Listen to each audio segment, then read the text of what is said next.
Hey everyone, welcome again to another Hangout with Entrepreneur. My name is Liam. If you want to come and join in the conversation, please at the top of your YouTube, at the top of the chat, there is a pinned link to come into StreamYard if you want to join. Please feel free. It's open to everybody and anybody of all experiences. So if you want to come in, join the conversation, ask questions, just get involved. Just click on that link and come join us. We already have someone hanging around in the background, so let me bring Matt in. Hey, Matt, how are you? Flip down your microphone. Try now. Oh, you're muted. 1 second. Now try. Try now. All right. Can you hear Now me it's now? working. All Yep. right, good. You muted me. How are you? Yeah, I'm pretty good. How's I everybody? muted you because you were making noise in the background. Oh, I'm sorry. That's the one thing about StreamYard is when you have people in the background and they're not off stream, but they're actually there. You just have one person up, me being the main talker, main speaker. Anyone in the background, when they make noise, it comes over it, even though whatever else is happening. So it is what it is. It's fun. How are you? Yeah, I'm okay. Little bit in pain today. Last Bit of couple pain. days. So yeah. You're not going to explain that? It's just my condition. What I have. Okay. I have a bad hip, etc., and bad back, and it's kind of playing up right now. And anyway. Matt, if we had a dog with that many problems, if we had a pet with that many problems, we'd put it down by now. I know. I would be down already. I always say, farm animals don't get that old as me. So let's see who's out there. Hey Jerry, how are you? If you want to come in and join the conversation, the link is in chat. Please click on it. Yeah, come join. You're always welcome. And it's Matt saying hi to Jerry and vice versa. Hey, old curmudgeon, how are you? It couldn't be anything else. I don't understand what you're referring to there, old curmudgeon. So please, everybody's welcome to come in and join the conversation. Sorry, Matt. Probably you're talking about my condition. Could be anything else. So. Yeah. Well, it's either your condition or your lithophane. There's always a problem somewhere, right? Yeah, exactly. So, what are you working on right now? I'm actually working on a Star Wars project for the printer. Tell me. There's a person called Mark in the Builder Droid Club, and people kind of make fun of him with his curtains, etc., in the background because they're so old looking and funny looking. You know what I mean? And so I and him got together and say, why we not make a picture and auction it off to the highest bidder, and they'll also get a little piece of the curtains. Oh. Maybe I'll tell you what. You should turn around and get him to chop up the curtains into squares and auction them off for a charity. The whole curtain. Not just a little bit, the whole curtain. Well, there's some other projects in the line what we want to use the curtains for. So all right, I'm just saying that'd be kind of cool if you did that. If you actually got him to auction off a square of his curtain for charity. Yeah. That way he gets rid of those old curtains. I already saw his new curtains. Sorry? I saw already his new curtains, but I can't say it. Oh, he's got new ones. Okay. Yeah, it will be revealed on No, Builders. You should auction off the old ones hanging up on where they are hanging, and each time someone bids, he goes over and cuts a piece off, so you see them getting smaller and smaller on the window. And when it's over and done with, a week afterwards, he takes down whatever the remnants of it is ever, if anything's left over, and then you put up the new curtains. That would be even funnier. So maybe you should think of that for your future project. Yeah. But he has to leave them hanging, and he takes out piece by piece. If someone buys a square, he cuts out a square, and that's what goes to that person. So one of you keeps track of it, and you keep doing that until eventually there's no curtains left hanging on the window. Yeah. That's how I would do it. That'd be funny. Yeah, it would be. Yeah.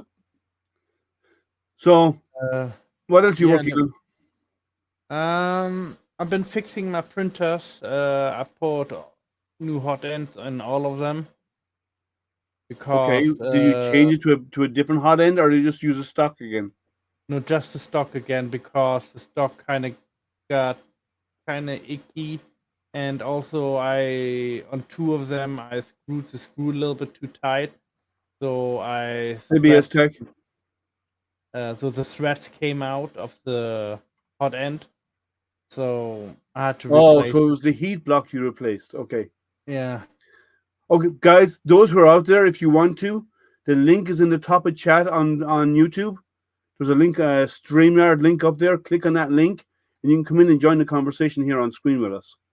So you are free to do so if you want. The link is there on chat. Click on it, and make sure you mute your YouTube channel, your YouTube stream before you come join. Before you click on that link, because you'll get audio feedback. So mute, click on that link, and you can come in and join the conversation. So I got some resin to test, okay, and I've been thinking about what to do. So I've decided I'm going to do a resin printed prosthetic hand. all right, So I've done now. I don't print resin in the house, and I don't have one of those high resolution ones, resin printers. I have a Creality LD002R, okay, and it's good quality. It's not a high quality resin, but it's a good quality resin and resin printer. So I decided to do the hand, and I'm doing it to the fall size with child size, right? okay. So I got sent some iForm 181 skin colored resin, and I've done the first part of the print has been done, okay, which is the part that covers the back of the hand, Yeah, and the others I'll do this weekend because I printed it in my garage and it's too cold out there right now. We got a cold spell during the week, and it's going to warm up this weekend. So here is the hand printed. oh, This is part of the hand printed in resin. no, looks good and clean. Now there's a lot of support you have to clean out. I have one piece in here that I have to unblock because the supports were right up through the center, and I Yeah, need to remove that. But I can do that with a bit of a drill bit, you know. A drill bit in the Dremel, and it'll easily come out. But it came out nice and tight and clean. It's heavy. I did 100% infill because of that, yeah, you because I need to wanted to have. be strong. Because resins is brittle by default. Let's see. My tiny torture toaster was a failure. Okay. I didn't know you were doing a tiny torture toaster. I can't say that fast. I should add BTT to my PC. Needs a Win 7 compatible Class 1 dongle though. Okay. And see, any thoughts on resin printer to print jewelry rings, bracelets, would be good for a teenager to learn and make. Okay. Any if you want to go, you don't really need to go to really high end 4K resins for that, I would say. But remember, anything you print in resin is going to be brittle. Resins get hard; they're brittle. So if you want to do resin printing, first of all, for a teenager, you need to be careful what you're teaching, what you're with their handling of the material because resins are inherently dangerous. So you need to be careful in handling them. Teach them how to handle it properly and how to clean up and so on. Rubber gloves, face masks, the works. Okay, but any of the lower, cheaper quality, the cheaper costing resins would do really good for that. So I would like the Creality LD002R would do great. If you want to pay more money for a 2K or a 4K printer, you can go that route as well. Like any Cubic has them. A couple of different companies out there have them, and they're pretty good machines. But if you want to get really high, super high quality, which you don't really need for jewelry, because chances are she won't need it. So I would say you do. I would start off with a cheaper machine to see if if that teenager likes it, And if they want to later on go on and do more and do higher resolution prints, then maybe look at a 4K later on. But you don't need it to start out with. Give them a beginner machine. I think the Anycubic and the Creality is going for less than $200. So they're a really good price. So check them out.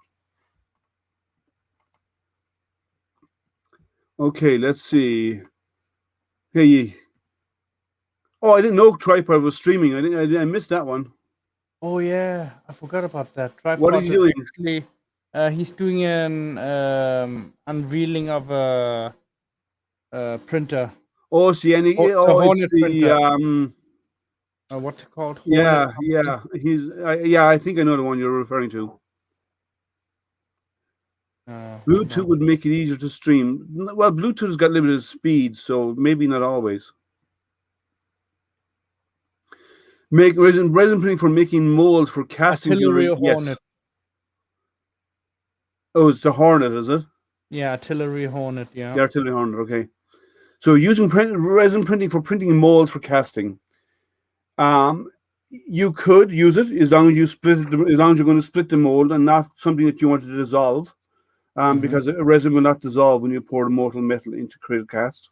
But if you use it to like pack sand or whatever like that to make the mold, yes, you could do that.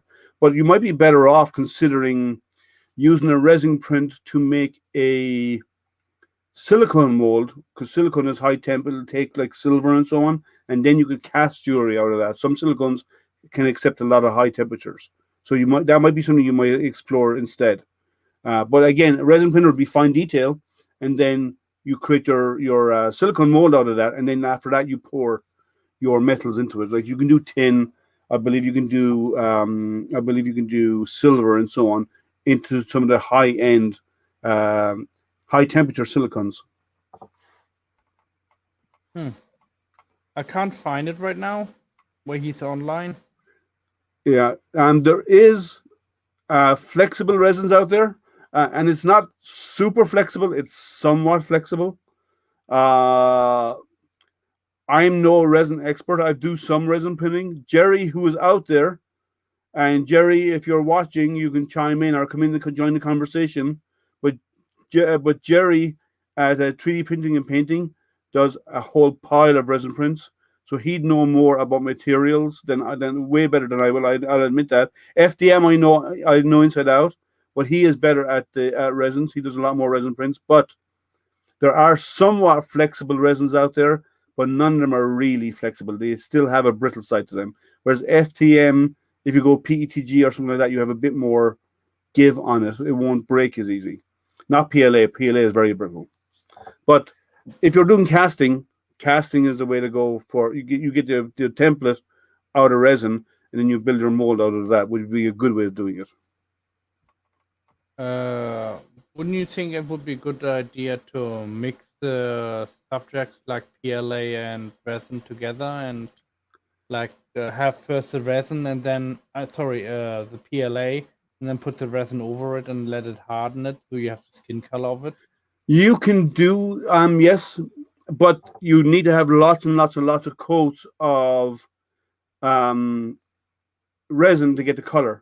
Unless you're going with a gray color or something that's very strong, like this color, you'd have to do a lot of coats to get that to show through. Unless your base like color was something similar. You know what I mean? Like a candle, like have a light on top or on the side of the bucket where you have the resin inside, and then dunk it in the resin, and then put it in front of the light quick, turn it, and dunk it again. Yeah, that's what you. Yeah, I know what you mean. You're talking about. Yeah, you could do dipping. Dipping would put a heavier coat on it, but you have a higher chance of getting blobs as well. You'd have to dip it, let it drip off, then harden it, then dip it, let it drip off, then harden it. And you have to repeat that process multiple times, unless you wanted to sand it afterwards or smoothen it out, which you could do also. Because you will get runs, because resin is fluidic, so it will run off the part. So you need to drip it off. Like even this piece, it finished last night. I let it drip overnight because I finished just before I went to bed. Let it finish overnight, and then I turn around and let it drip off overnight. Wow, And that then I long. just hardened it. I just rinsed it and hardened it this morning. It's in my sub tab on YouTube. Okay. Um. Hey Astro, I want to put a 0.6 millimeter nozzle on my Ender 3. Do I need to change any settings? Yes. If you change it, you will need to slightly slow down your print speed, more than likely, or up your temperature to compensate for the amount of material you're pushing through, so up it by 5 or 10 degrees. And you will need to change your slicer settings to a 0.6. And you may need, depending on the layer heights, like most people go with a 0.6 millimeter nozzle to put down thicker layers so they can print faster. So, like a 0.4 nozzle, you can do a 0.3 or a 0.2 or a 0.1 layers. On a 0.6 nozzle, you can do a point all the way up as far as a 0.4, maybe 4.5. They say you should be 2/3 the thickness, 2/3 of the diameter of your nozzle, your layer should be. So if your layer is, if you got you can go 0.3 on a up to a 0.3, and that's even pushing it with a 0.4 nozzle. With a 0.6, I would probably go with a 0.4 layer height. You might be pushing with a 0.5 layer height. You may not get enough squish to bond the layers together. But I would change the nozzle in your curious in your slicer settings, and I would probably up the temperature by 5 or 10 degrees. And that was just so I could push more plastic through if I want to maintain my print speed. Otherwise, you have to slow down your print speed. And not by much. You slow it down by maybe 10%. But because I've printed up to 0.8, not with a 0.8 nozzle without any issues, but I upped the speed. Or sorry, I upped my temperature and then I brought my speed down so I get good layers. Hey, Alter Proxy, how are you? Yeah. Anytime. This is Mrs. Diesel. No, Mr. Diesel today. Is he hiding? So that's my thing. Is I'm printing this to see how it turns out. I'm feeling this would not be practical use for long term. I think it's heavy-ish because it's resin, it's heavy, and it is more brittle than normal. But if it's functional, it's functional. But I am actually going to start getting more involved with the e-Naval group to do so to start printing more of these. But I'll do them out of PETG probably. All right, cool. Yeah, I'm involved with them too.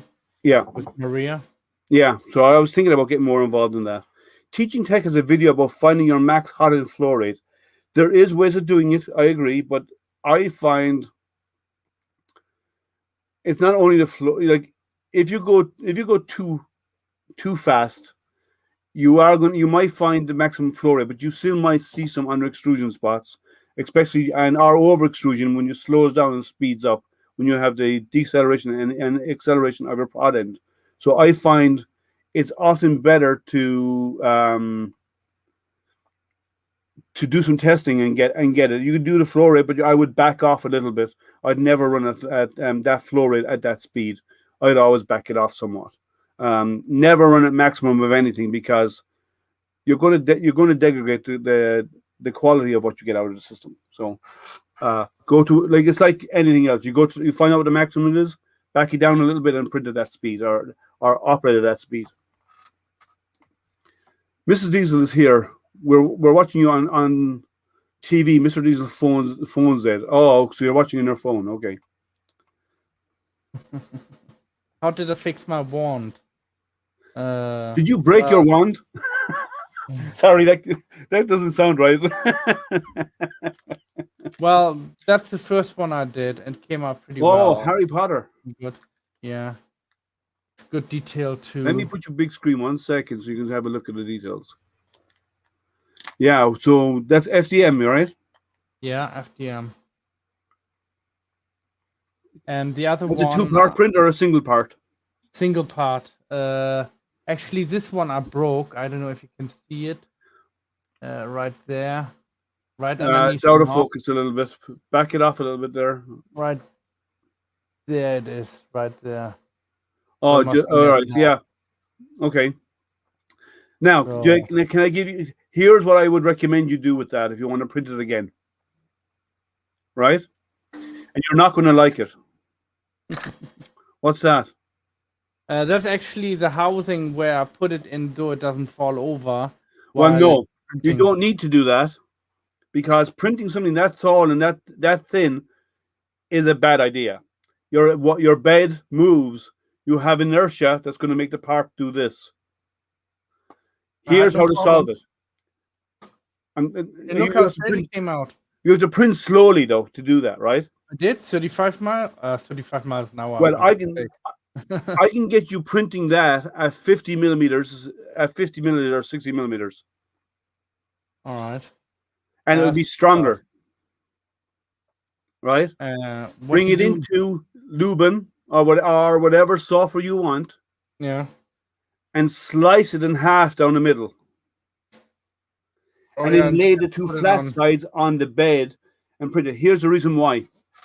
Do I have a Yeah, but pen my here? bed Here, is you not have big this. enough Well, because this is 400 mil. I know, but it doesn't matter. Here's the reason why. If you do it diagonally across the bed, it'll probably fit at an angle, 45 degree. Here's the reason why. You're printing like this. Right, let me go back to normal screens. You're printing like this. Your layers are here. Yeah. You have shear points right across each of these layers. So as it gets thinner, the chance of it breaking is higher and higher and higher. Yeah, I Slightest agree. tap will snap the thin areas off. So if you print it this way and you slice it in half and you print two halves lying this way, your print layer goes the whole length of the part up and down. Now your shear points are lengthways, but it's not this side, this way. So it's much stronger because the layers are laid all the way around and then infill is done. That would make a way stronger part for you and you get a better output is what I would recommend. Mm. Almost finished. I'm making another treasure box, Oh, nice. but I'm doing the cover right now, the top on that one right now. So nothing to see really. It's only like that high right now, Oh, 1 centimeter. well, 120 millimeters is 150 millimeters a second is very fast for a non-core XY. I mean, very, very, very fast. Most non-core XY standard Cartesian, you'd be averaging about 60 millimeters, maybe up to 80. After that, your quality dives. I mean, it nosedives hard. So I wouldn't do that. I would probably, if you're going to go high speed, Core XY is designed for high speed printing. But what you have, I believe, is a standard Cartesian. It's a bed. Excuse me. It's a bed slinger. At that speed, you are not. You are going to really lose quality in your prints. So I would. It's up to you, but unless you want to do a lot of post processing work to finish it off, I would say drop that. I would go way slower than that. It's not about how much material you can push through. It's about the speed up and the slow down and the amount of energy it takes to move that head and bed and stop them and change direction.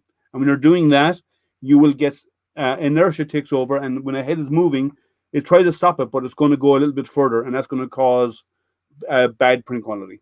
So keep that in mind when you're printing that fast. Mm, that's pretty fast. It's like when you drive a car, right?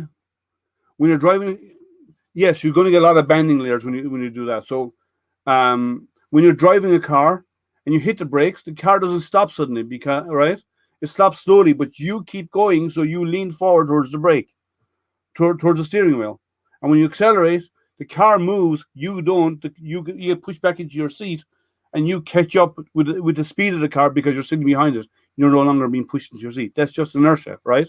It's acceleration and braking and inertia. So you need to, but the same thing happens in your printer. The exact same thing.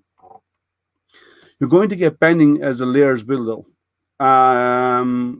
What layers are you referring to, Okamajan? Stronger, but less. Not necessarily. If you're printing, if you're talking about the wand lying down, and you split it into two halves, and if you use like lube, and it will build keys to join them so they're actually properly Mhm. aligned.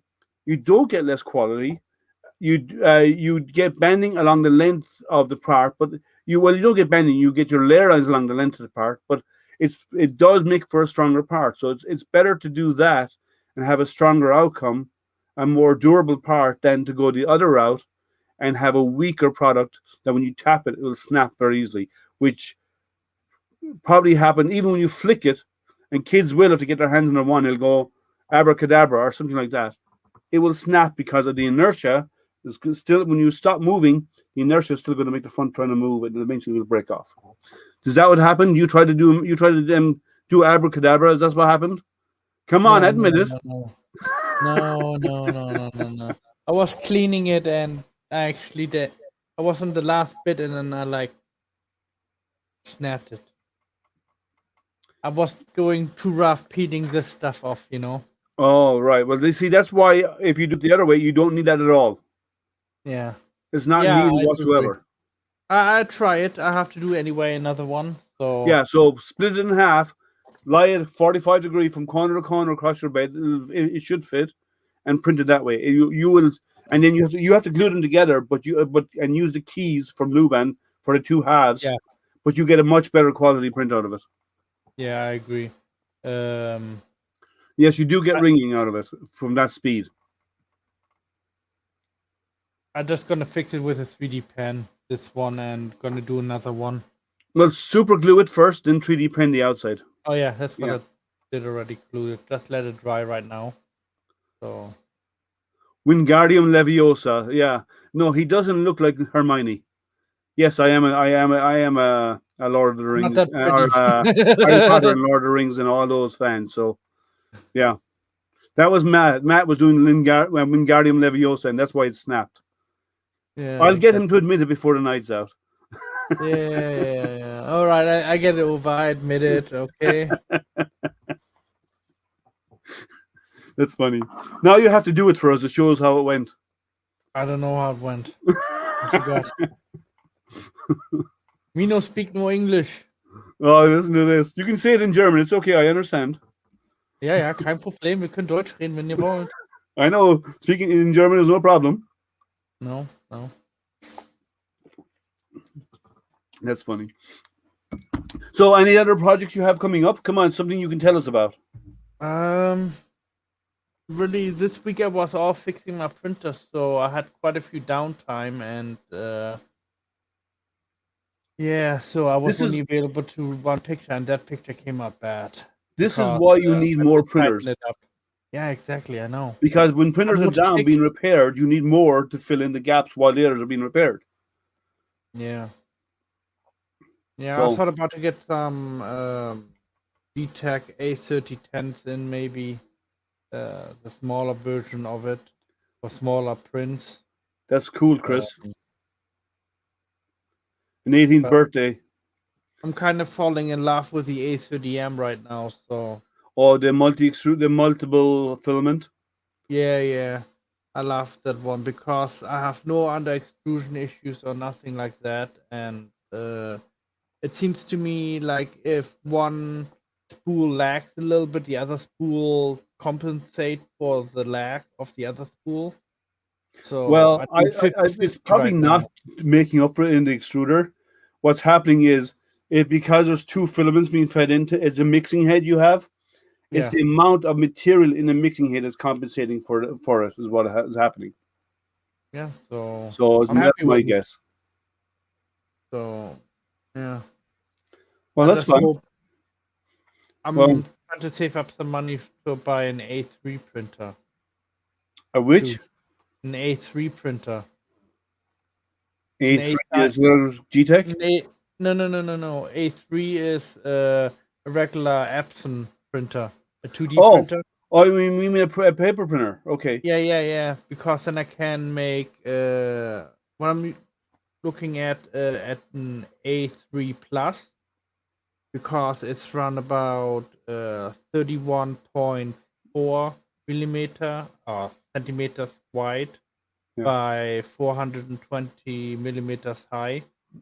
So it's perfect for the GTEC ones I have here. and I can make him as tall as my printer can print him. Then, Cool. so Very nice. that's Mono, 600 so quid. Tris is getting an anycubic mono with the wash cure station. Very nice. Yeah, I don't have any of the monos. I don't have any of the 4K machines. They're on special, Um, I think, right now for 200 quid.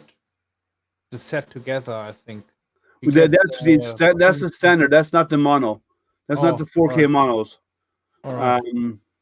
It'll be your first resin. Well, I have two resins, and I'm not a huge resin printer. I do some. I do more FDM than resin. Jerry, as you all know, does an awful lot of resin. And I could have done one of the models because this is flesh toned material, but I didn't want to do a model. I said if I'm going to do something, I like to do practical prints, as some of you know. So I said if I'm going to do something practical, I'm going to do something that can actually be used. Hence the handprint. Yeah. And it came out fine. It came out nice. Where did you download it from the website Enable? Yeah, for Enable. Yeah. They have a couple of different models there. I took one. See, here's an issue with resin. It's not an issue, but here's one thing you need to do with resin. A lot of the other hand prints, the hand models, right, have the fingers pre-joined. This is where the fingers go on here. Yeah. And the fingers are pre-joined, they're built in. So there's actually a bar going through each of these holding on the finger, right? Mm-hmm. But you can't do that on a resin. The reason why is if you try to print it in place, they'll fuse. Yeah. Whereas in FDM, you can put in a little bit of support material around it and it'll break out. It'll come out easily, right? Or you could use PVA glue or PVA supports and it will dissolve out. You can't do that with a resin. So you cannot do in-place prints of multiple components that actually are intertwined. You have to do them independently. So I found this model. There are nicer models out there, but I found this one to do this one. But there are versions out there that are print in place.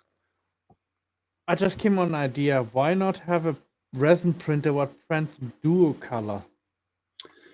Like have two parts at the same time, you know? Switch out. Here's the problem.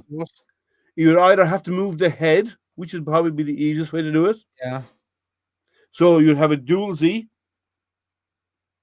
Yeah. But it has to be dual color per layer because you can't. Well, I suppose you might be able to get away with the other way, but you'd have to have a dual Z, and the print head would actually have to be motorized on a belt, and it prints in one, comes up, moves over, comes down, prints in the other one. Now there's an issue there. Here's the issue: when one is dipped on this side, it's submerged in resin. So when it lifts up, it's going to be dripping with resin. Dripping, not resin.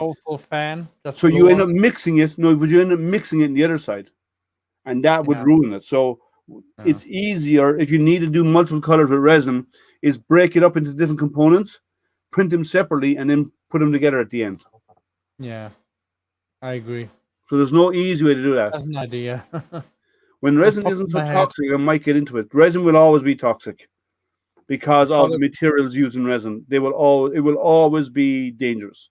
There is no safe way. Even this water washable resin, it's still toxic.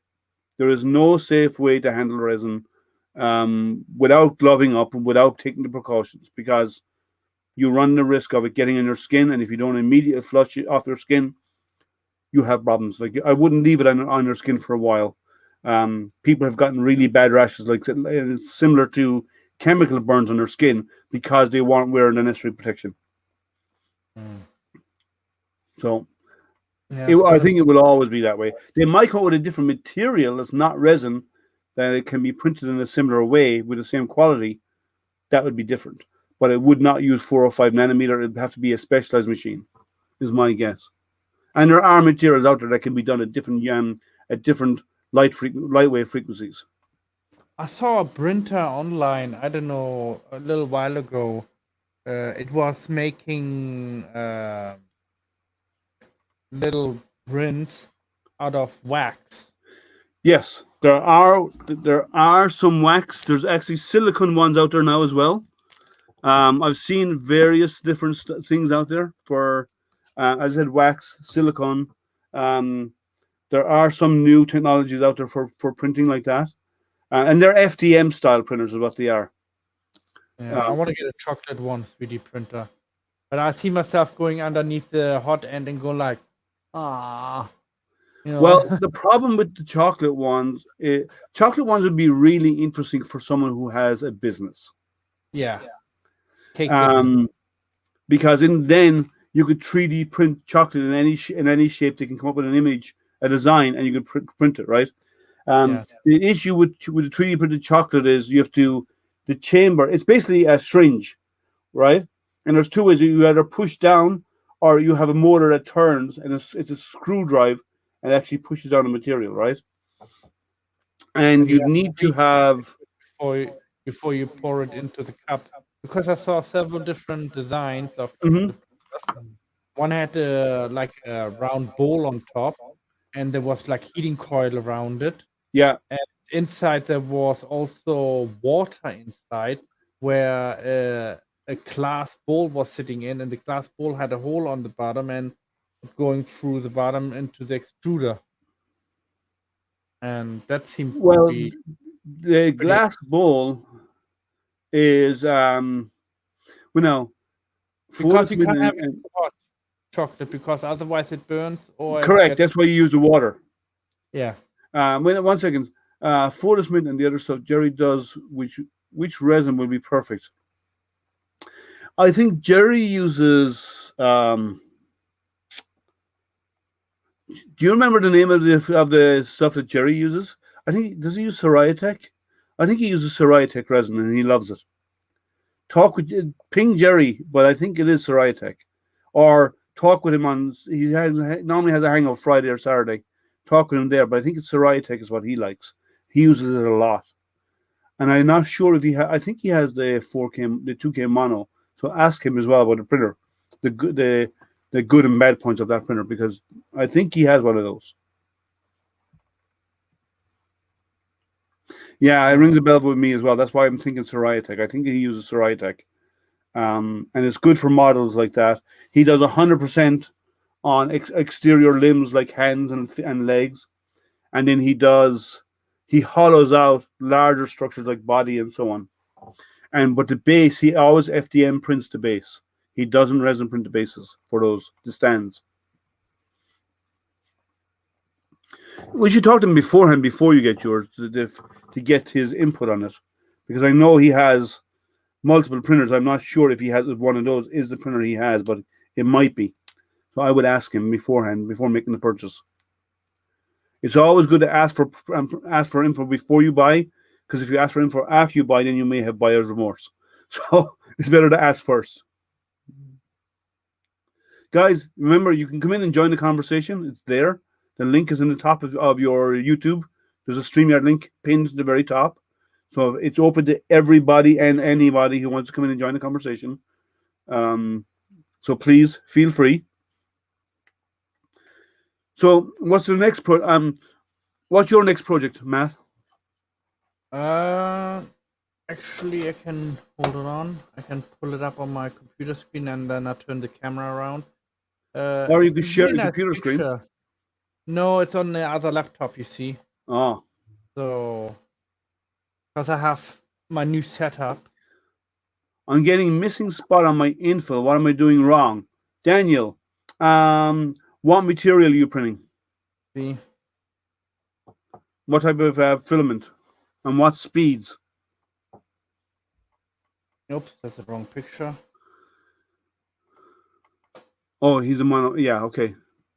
Oh, that's a nice one. Yeah, I thought so too. I think it will come out nicely.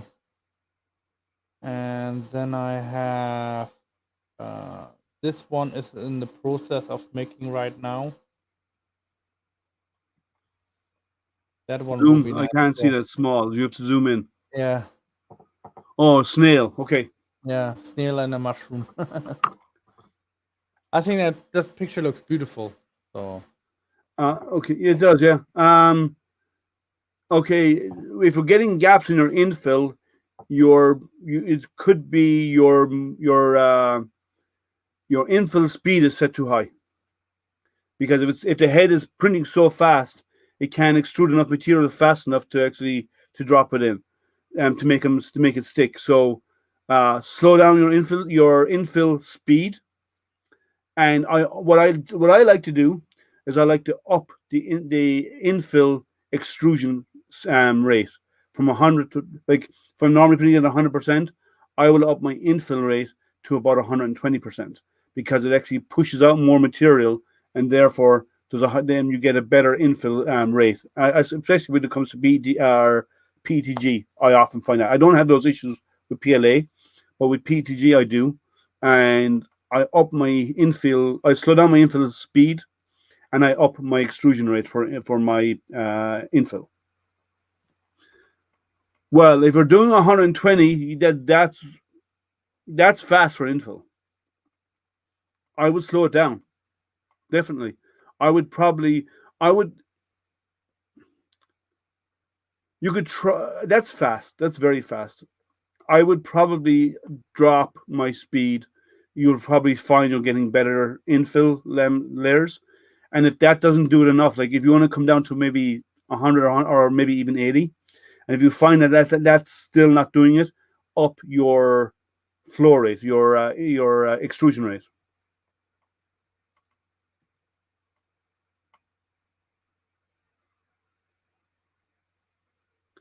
I have an entire roll of cool wire I bought over a year ago to start lithos. It's full. Well, yeah, cool. Yeah, Matt knows all about white PLA. He's got stacks of it. That's all he buys. Yeah. Down here. Yeah. Well, 120 for infill, it depends on your extrusion rate, though, and then size of the nozzle. Like, if you're doing a 0.4, it should be okay, but if you're not getting good infill, up your infill flow rate, or slow down your speed to compensate. We're trying to find your phone. Yeah. What's that got to do with I don't know. No, he's probably want to go outside and watch it, but otherwise he has to sit in front of his computers and watch it. I know, yeah. Like we are right now. Yeah, I know. Everybody should have an iPad, you know? Oh no, in your case. I don't have any bad apples. I don't use bad apples. It was one of the one recommended on Facebook for lithos. I just never did any. Oh, okay. Well, if you want info on lithophane, the man for lithophane is here on screen. That's all. 90% of what he does, or 95% of what he does, is lithos. Oh, you're going to send Matt a pic? Okay. Okay. So, Matt, yeah, there's a question for you. What's the best? Well, I'm sorry, I'm a G-Tech guy, so I stick to the G-Tech filament white. I have G-Tech for PLA, different colors, white as well. Yeah, and it prints great. Yeah, I don't have a problem with it. It prints really good. No. So I can never complain They do about come it. in two different colors of white. No, 3 different colors of white. There's a silky white. Yeah. Then there's the regular white. What have more phosphorus inside, so it glows more white. And another one, if you put it under UV light, it turns actually red. Hey, Dominic. Which does? The G-Tech one. There are 2 different types of filaments.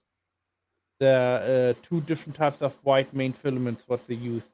One filament is fluorescent, so if you use a fluorescent light on it. Oh, it's phosphorescent. Yeah, phosphate. Yeah, exactly. Sorry. You shine the light on it, it will be pure white, and the other one will glow red. I think I have maybe. Well, the phosphor. They also have a white green phosphorescent as well. So it looks white, but when you shine under at nighttime, it glows green. Yeah. I have the white. I had the clear green. Is it clear green or white green? I have one of them that actually there's phosphorescent green at nighttime. I don't have any of the reds. I think I right now have the red one right now. So My I'm not last sure. litho was a Can check. pick over your right shoulder. You mean the Andromeda Galaxy one that's right here?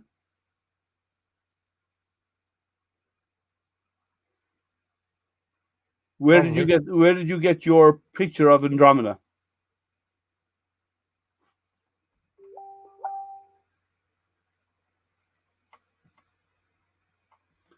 No, no message. Oh, he's sending it to me, did he? He did.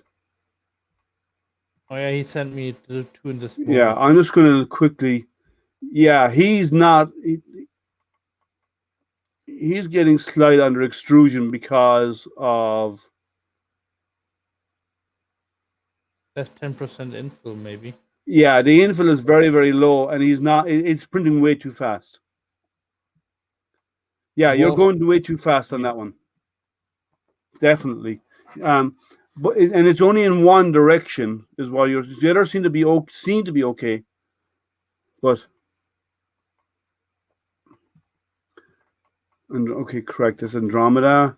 Just grab one off Google. Okay, yeah, there are lots out there. Lots of people like to take photographs of Andromeda. It's a beautiful object to take images of. So, sorry, Matt, you were saying.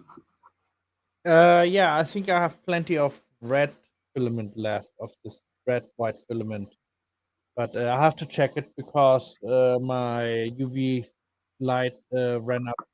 I'm charging the batteries right now, so Okay. and I had the filament not too long ago. I got it. I forgot to check it actually. The one spot has me interested about what's going on. Is that run where it's printing extra long?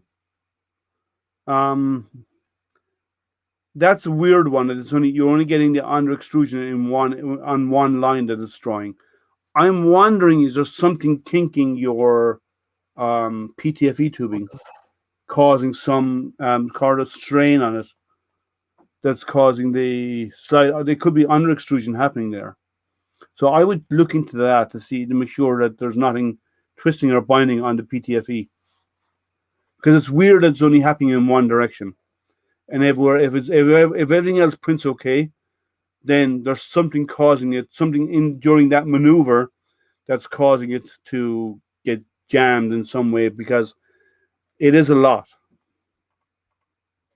You know what I do too sometimes? I spray it with PTFE loop inside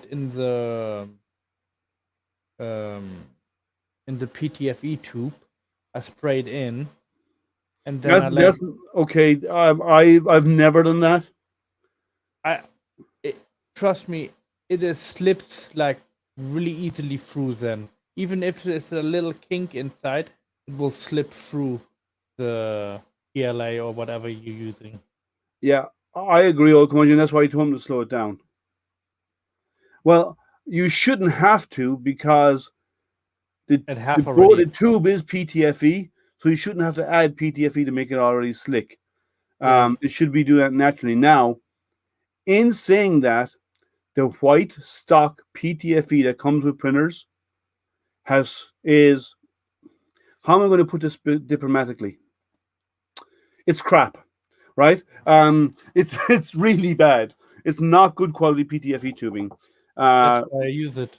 Well, After a while, it gets used off. You see, because enough filament runs through, and after like one or two rolls, I take the Bowden tube off and just inject all fluid inside and blow it out and let it dry out, and I put it back on the machine and it works really fine. And I had this issue where I was going in one direction and I had under extrusion.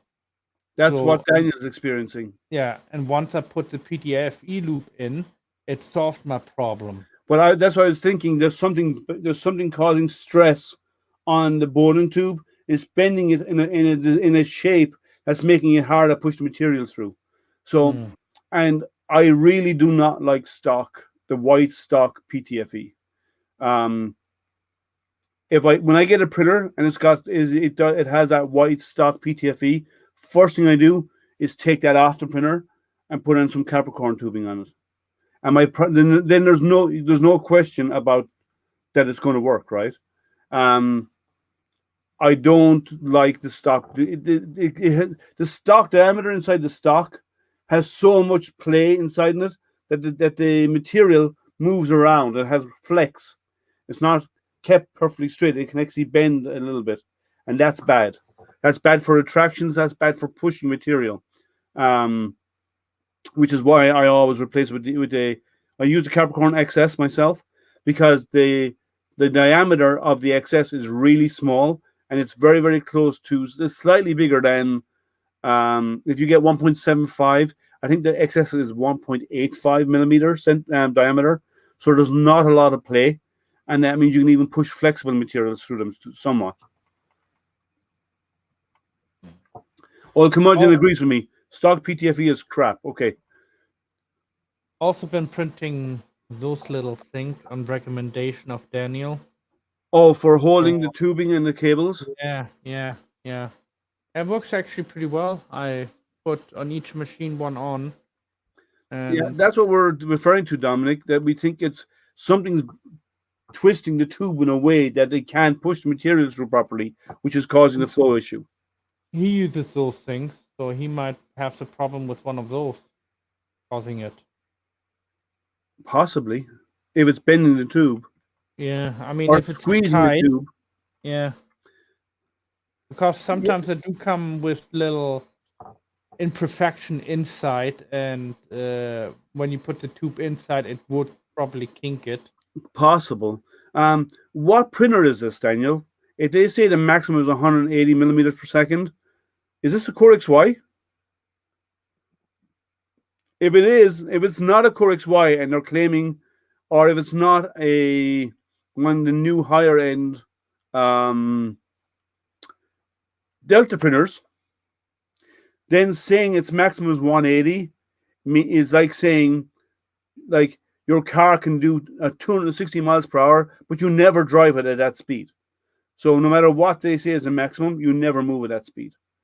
So that's why I'm asking what printer is it? I agree, those bends do create friction. So, the higher end PTFE tubing eliminates most of that because it is super slick inside. So the Core XY now, a Core XY, they say actually the Core XY Max is around 150. You said 180. You'd never printed that if you want good quality. I would back down. But if it's Bowden tube, I would check for kinks. I would check for obstructions in that path because it's only in one area you're seeing the problem. Which Core XY is it? Tell me which one. Even good drivers or clipper will not solve the problem of getting rid of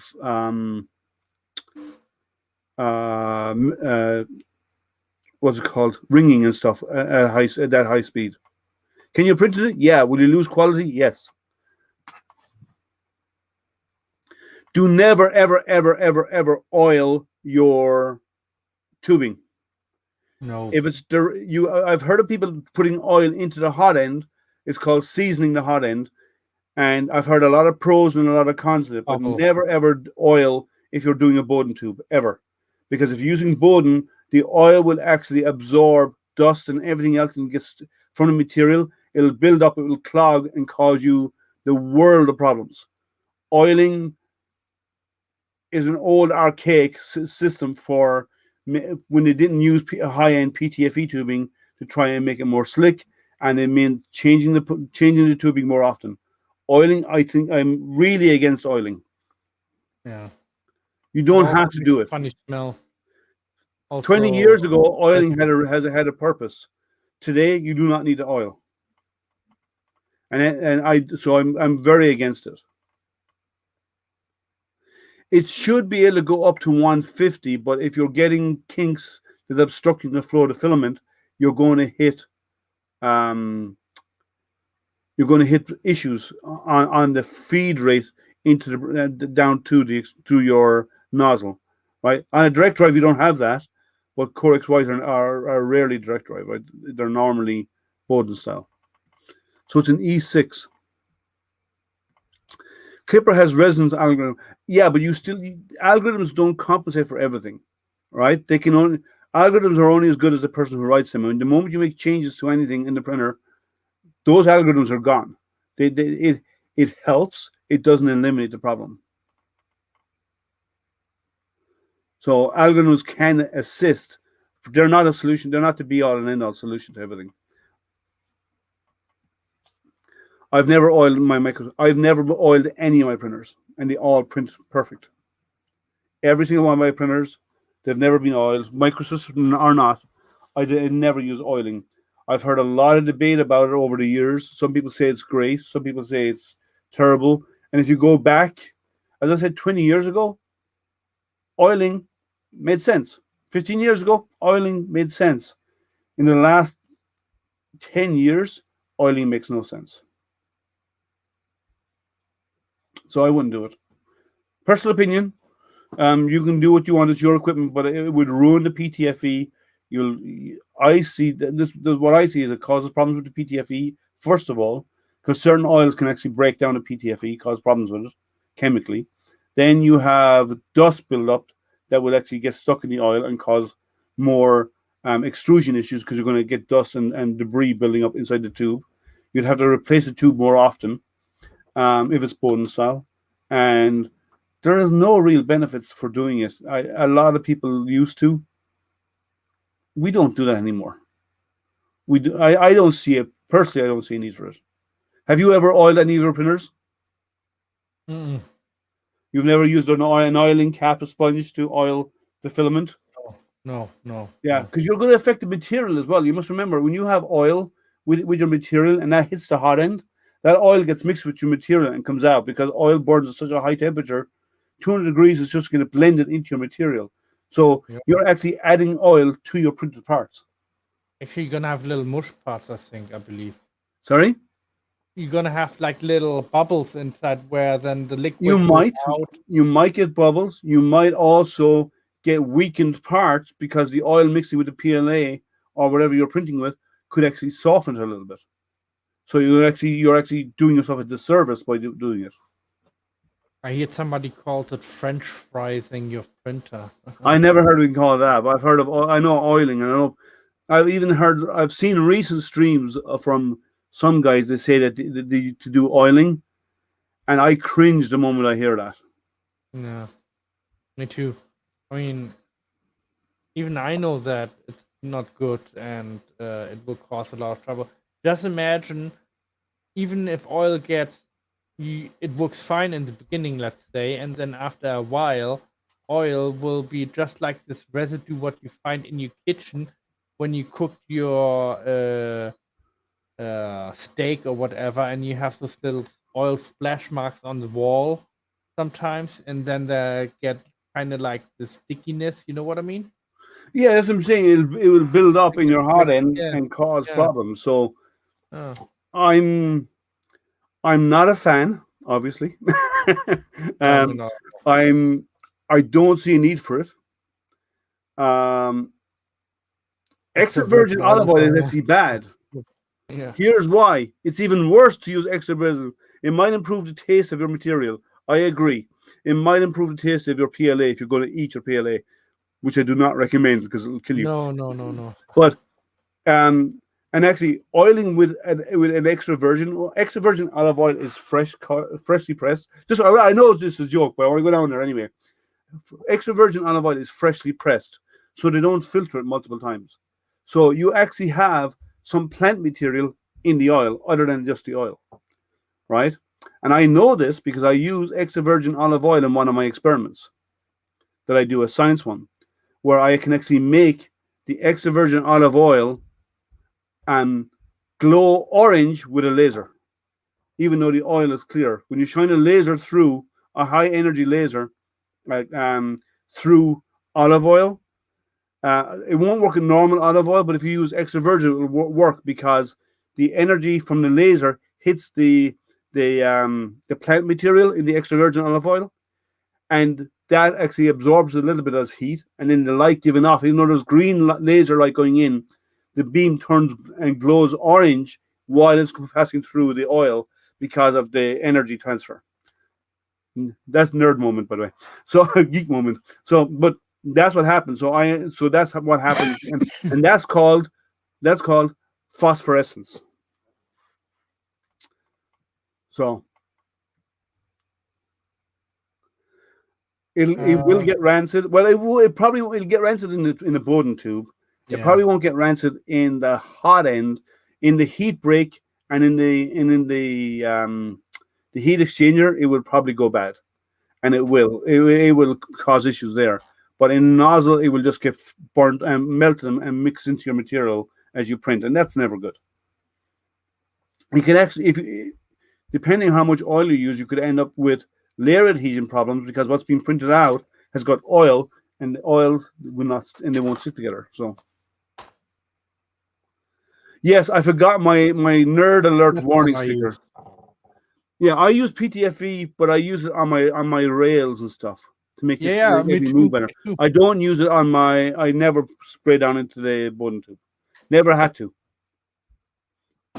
Yeah, I did forget my my nerd speak warning. Now, if Dan was here, he'd chime in and he would he would yell out nerd alert or something, knowing Dan. Should have a button. Nerd alert. Nerd alert. I could do that, but then I'm making fun of myself.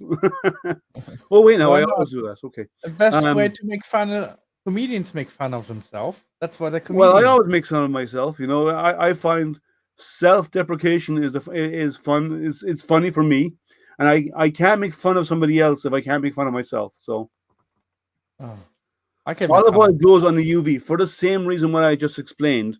Is normal olive oil does not really. Extra virgin does for the reason because of phosphorescence with the plant material that's left inside in the extra virgin olive oil. Yeah, some people see it as a bonus. Some people see it should be a warning. It depends on whose stream I'm on. Some people are all into the science like I am, and it's like some of you guys are, and then others are not. So the nerd warning helps them. Like I had Amanda was on the stream a few weeks ago, and she asked for when we started putting in a nerd alert because I used a big word, and all of a sudden it was a nerd alert. Coconut oil does not glow, correct, because there's no plant material in there, and you can make it glow with a high enough energy level. You can actually do it. If you're a printer type, it should be part of. I don't understand what you're talking about there. Do you understand what he's saying? All Curmudgeon, you have to come on here and explain yourself. I think he's talking about if you're a printer, like what printer would you be? I think maybe. I don't think it reads that way. I don't know. All Curmudgeon, explain yourself. Yeah, come on, please. I'm running out of stuff to say. Well, the other stream is over, and it should be over shortly anyway. So maybe some people will jump on from there. If I was, to answer Matt's question, what Matt thought you meant, Old Curmudgeon. If I was a printer, what type would I be? I would say a belt printer,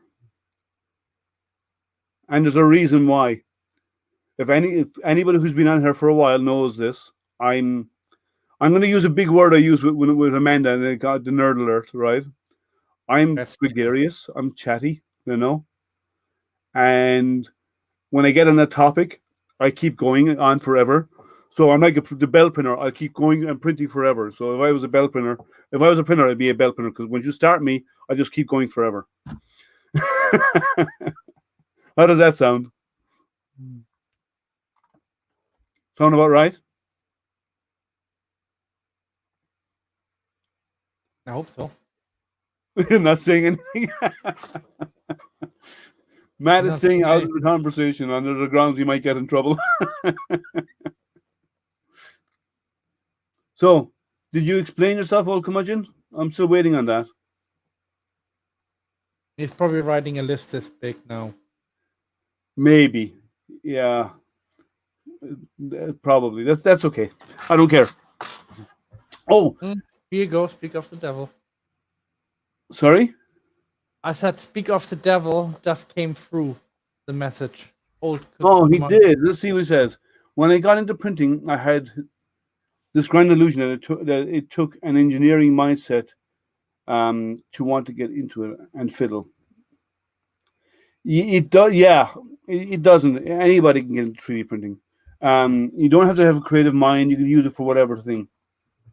Yeah, there is a chat delay. Well, the chat delay of about 15 seconds. So if you're getting longer than that, then it shouldn't be. There's something up.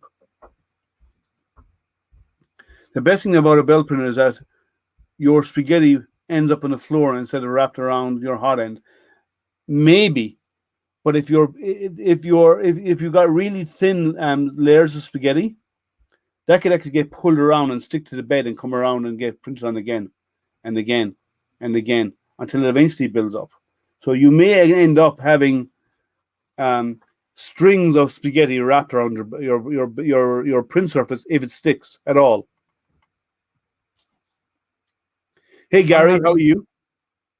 I'm having actually some trouble with my prime tower. I was doing a prime tower and it kept collapsing on me. So I switched over to just white filament and do 50-50 mix.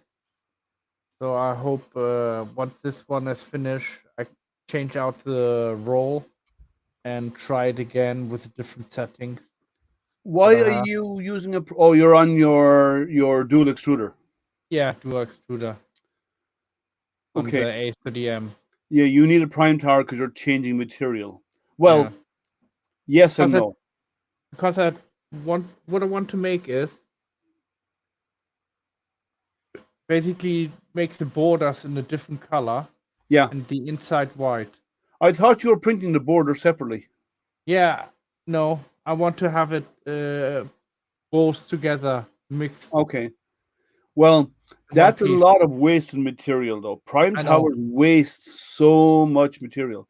That's what it's the only way of clearing out the hot end, but it wastes a lot of material. If it was me, I would keep them separate. And the reason why, and then I would put them together at the end. So I'd make a frame with an insert, like the frame would be like L-shaped. So my lithophane set into it and glued in, and that way then you don't waste as much material. And you can print it all lying flat. You can print the frame lying flat in the bed. Yeah. All right, that's what I would do. And for the reason is you like when you're doing so little, the amount you're printing on each side, left and right, as you print vertically in that type of lithophane, right? The amount you print on left and right is so little. About 3 times that is going into your prime tower to purge the nozzle. So I have to make it bigger. Instead of 20 mil, I have to do probably 40 mil. Which frame? What do you mean? No. Circle. Yeah, the prime tower. But no, what I mean, like you have if you're doing 2 in 1, like you are two different colors, right? If you're doing a small bit of material on the left and a small bit of material on the right of a different color, like red on each side, right? Which is what you're doing, other than the bottom and the top, you're doing a small amount on each side. And by printing those small amounts on each side, right, first of all, you have to purge out a lot of white and then purge lots of red. And they're all, on a prime tower, they're always equal.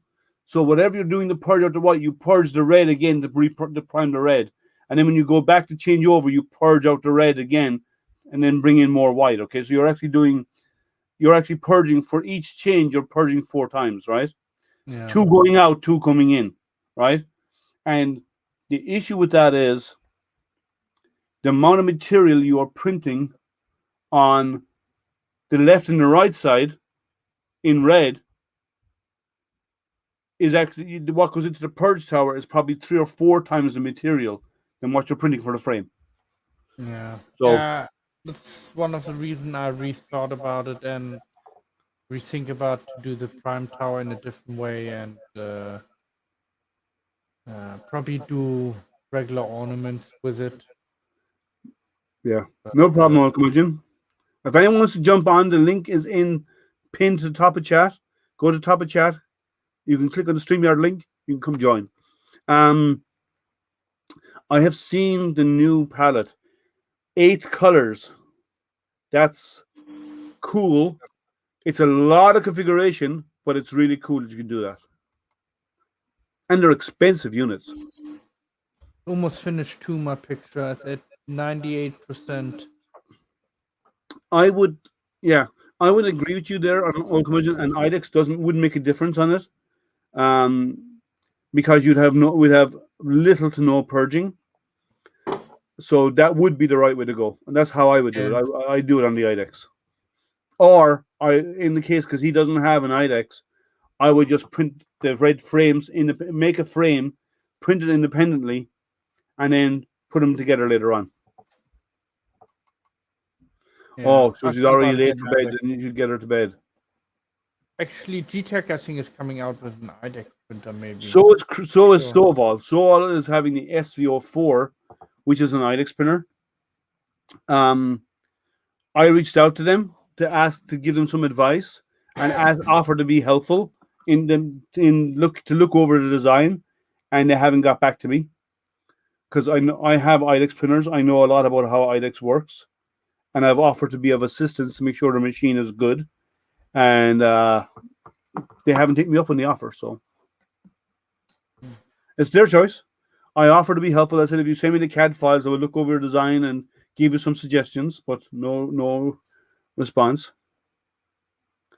Yeah, 2 separate prints for the frame for little. If because he has a dual extruder but single nozzle rather than dual nozzle.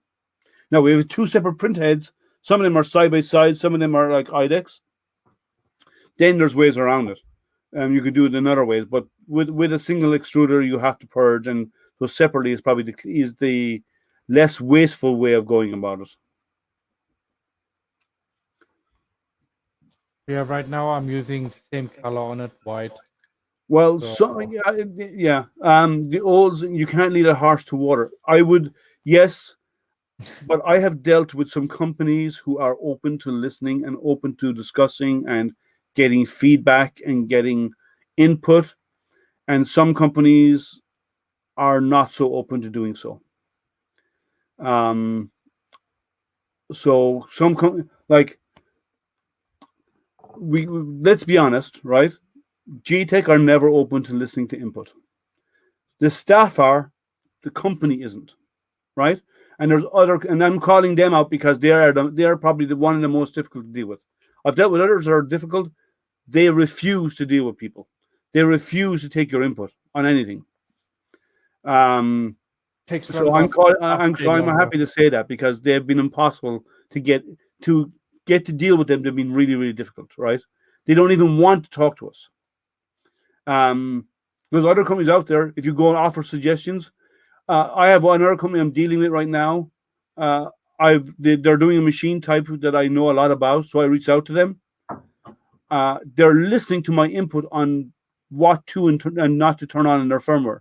So they're actually discussing with me about firmware changes, and they said, when we have it ready, we'll send you the code so you can check it out for us. They want to work with the community. There's companies out there who want to do that.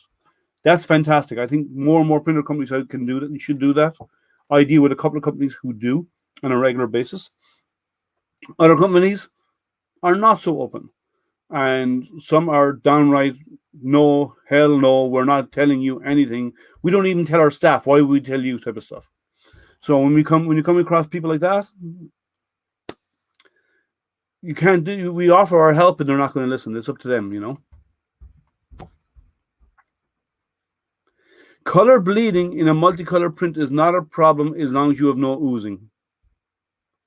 Yep.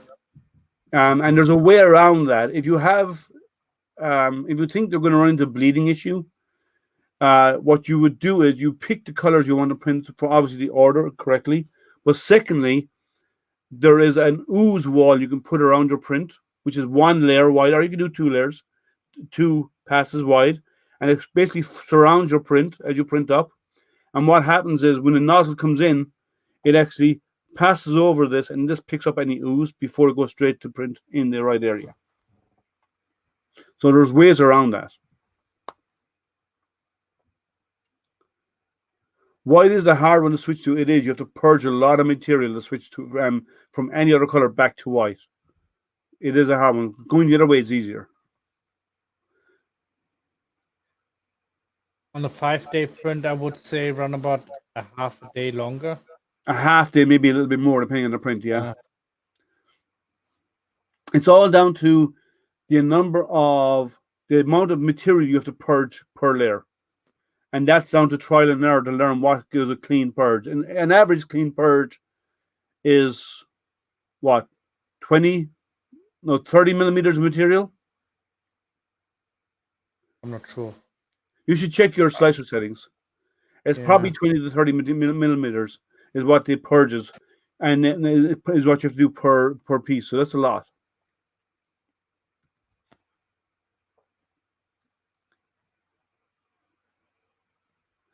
Crowdsourcing will fix a multitude of ills. I don't understand what you mean by that. Oh, curmudgeon.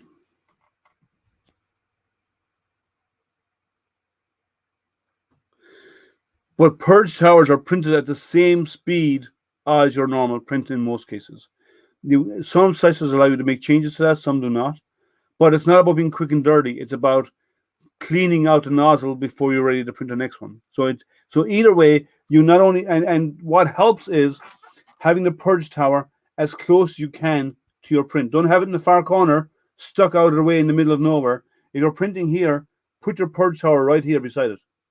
Yeah. The closer you are, the better, because it purges and it moves, and when it moves, there's less chance for oozing. Further away, some people think it's a good idea, but that travel means it has time to ooze when it's going from point A to point B. Even if you have retractions on, you still have a chance of oozing. Guys, there's 14 of you on. Please click like, subscribe, thumbs up to the stream, first of all. And secondly, at the very top of the chat, of your YouTube chat, there is a pinned link at the very top to StreamYard if you want to come in and join the conversation.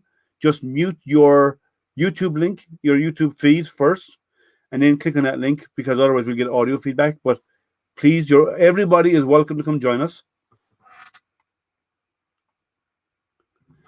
The community has moved mountains to fix and improve printers and firmware. Yes, and in a lot of companies, if they open source their firmware after the printer's released, the community comes in and goes crazy and actually makes a lot of changes and improvements to the firmware, because engineers don't see things the way we do. They don't see things operate the way we do. As for their printers, a lot of companies are not very, very open to dealing with people on what improves their product. Some are, some are not. So finding the ones that are is great, because we can actually help them make a better product. Finding one, when you run into brick walls with somebody who do not want to deal with you, there's nothing you can do, right?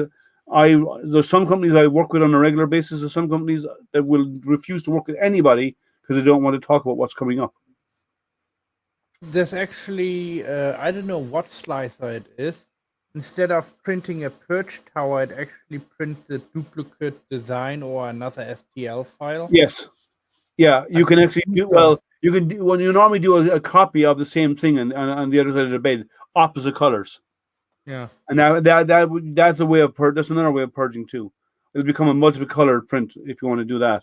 But again, that's double the material you have to print. Yeah. So you're using twice the material. So IDEX fixes that. Dual extruders fix that. I mean, 2 hot ends fixes that, because you can set different materials, different temperatures, and so on. There's a lot of benefits to it. What I meant was a purger doesn't have it just wastes unless you make your makes and breaks. Okay, so yeah, a purger does not have to be neat, but it needs to push enough material out to clear it. That's what the whole purpose of it. There are ways around that. If you have a part that's big enough with a lot of infill, And if you set that each layer goes infill first, you can actually purge to infill. There are ways of cheating the system to print your infill with the purge material before it prints the outer walls. So when you tell, and you don't have a purge tower at all, but you need to have a lot of infill to do that because you have to purge 20 millimeters or so, or maybe 30 millimeters of material between each color change. If you're going to build a printer, which one would I build? Matt, you answer that one first. If you're going to design and build your perfect printer, which one would you build?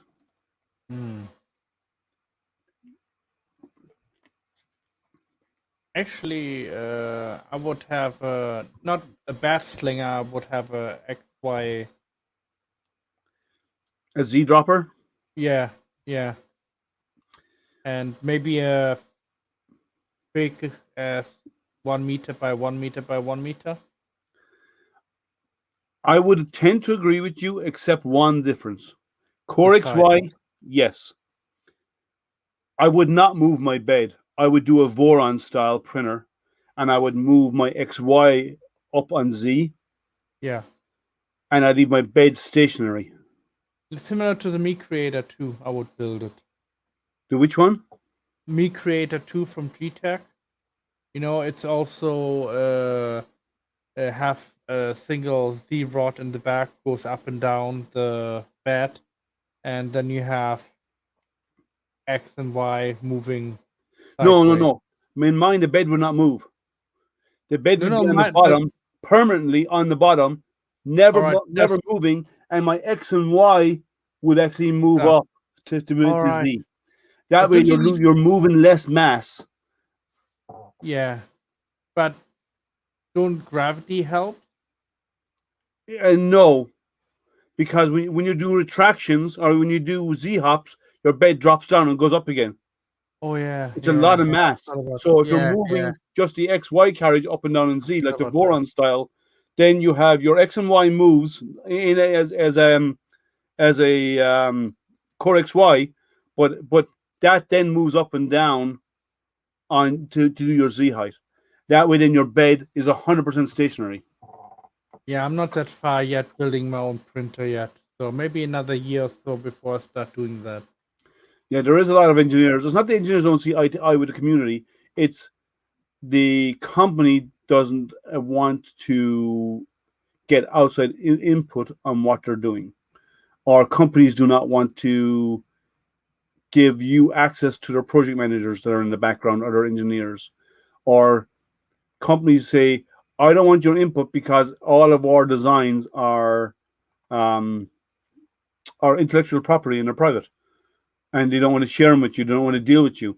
Now, saying that, they're building a Cartesian, they're building a delta, they're building a cube. There are existing designs already out there, so there's nothing proprietary out there rather than their main board. Maybe a bit of tweaking, but the overall is the overall, right? They're all basically the same.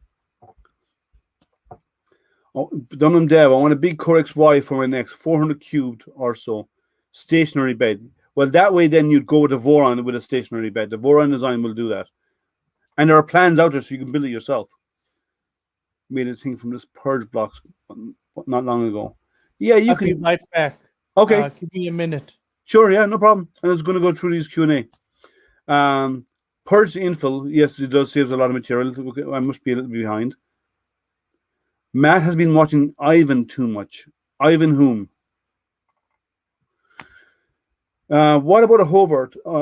Yes, they're a good printer too. I just like the idea of my bed not moving on the Voron. I really like that design. I hear those and Voron are valid options. Yeah, Voron are good. I know some guys who built them. Z-Hop is a thing? Yes, it is. Oh, meaning you. All right. Welcome, my Jane. Let me see here. I like them. I like the moron. He didn't say moron. He said Voron, didn't he? Sourcing Voron parts is well, no. You can 3D print all the brackets you have to hold it together, or you can make them yourself out of aluminum or something. 3D printing. The rest of the parts shouldn't be that hard to source. There's links to them on the Voron site. Yeah, I thought you were wrong. Typos are a pain. Matt, old curmudgeon says you spend too much time listening to Ivan. Ivan Miranda. No, I don't talk to him. I know. No, I know Miranda, but Ivan, I don't know. I know several Ivans, but I don't know Ivan Miranda. I'm sorry. You don't need to do a CNC to build. You can actually make it out of plate aluminum or plate metal, as corner brackets and stuff. You don't need a CNC to make those. Just get good square metal and you can drill it out and use that as the supports. Oh, big printer builds. Yeah, well, if you're going to do a Voron style, really, really large printer, like a 1 meter cubed, I would go with Voron. Would never move a bed that big. A stationary bed is the way to go. Most people never need a printer that's that big. Right now, I have a need for a 500 by 500 printer, and I don't have one, but I have a need for one right now. I'm planning to start a full size droid build, and I don't have the build printer that'll do it right now. I may have to end up slicing up the material, the parts, because I need a 500 by 500 build plate to do it. I can't cut plates for crap. Well, you can always get somebody to cut it for you. Like a metal shop will do it for you, and not pretty cheap, you know.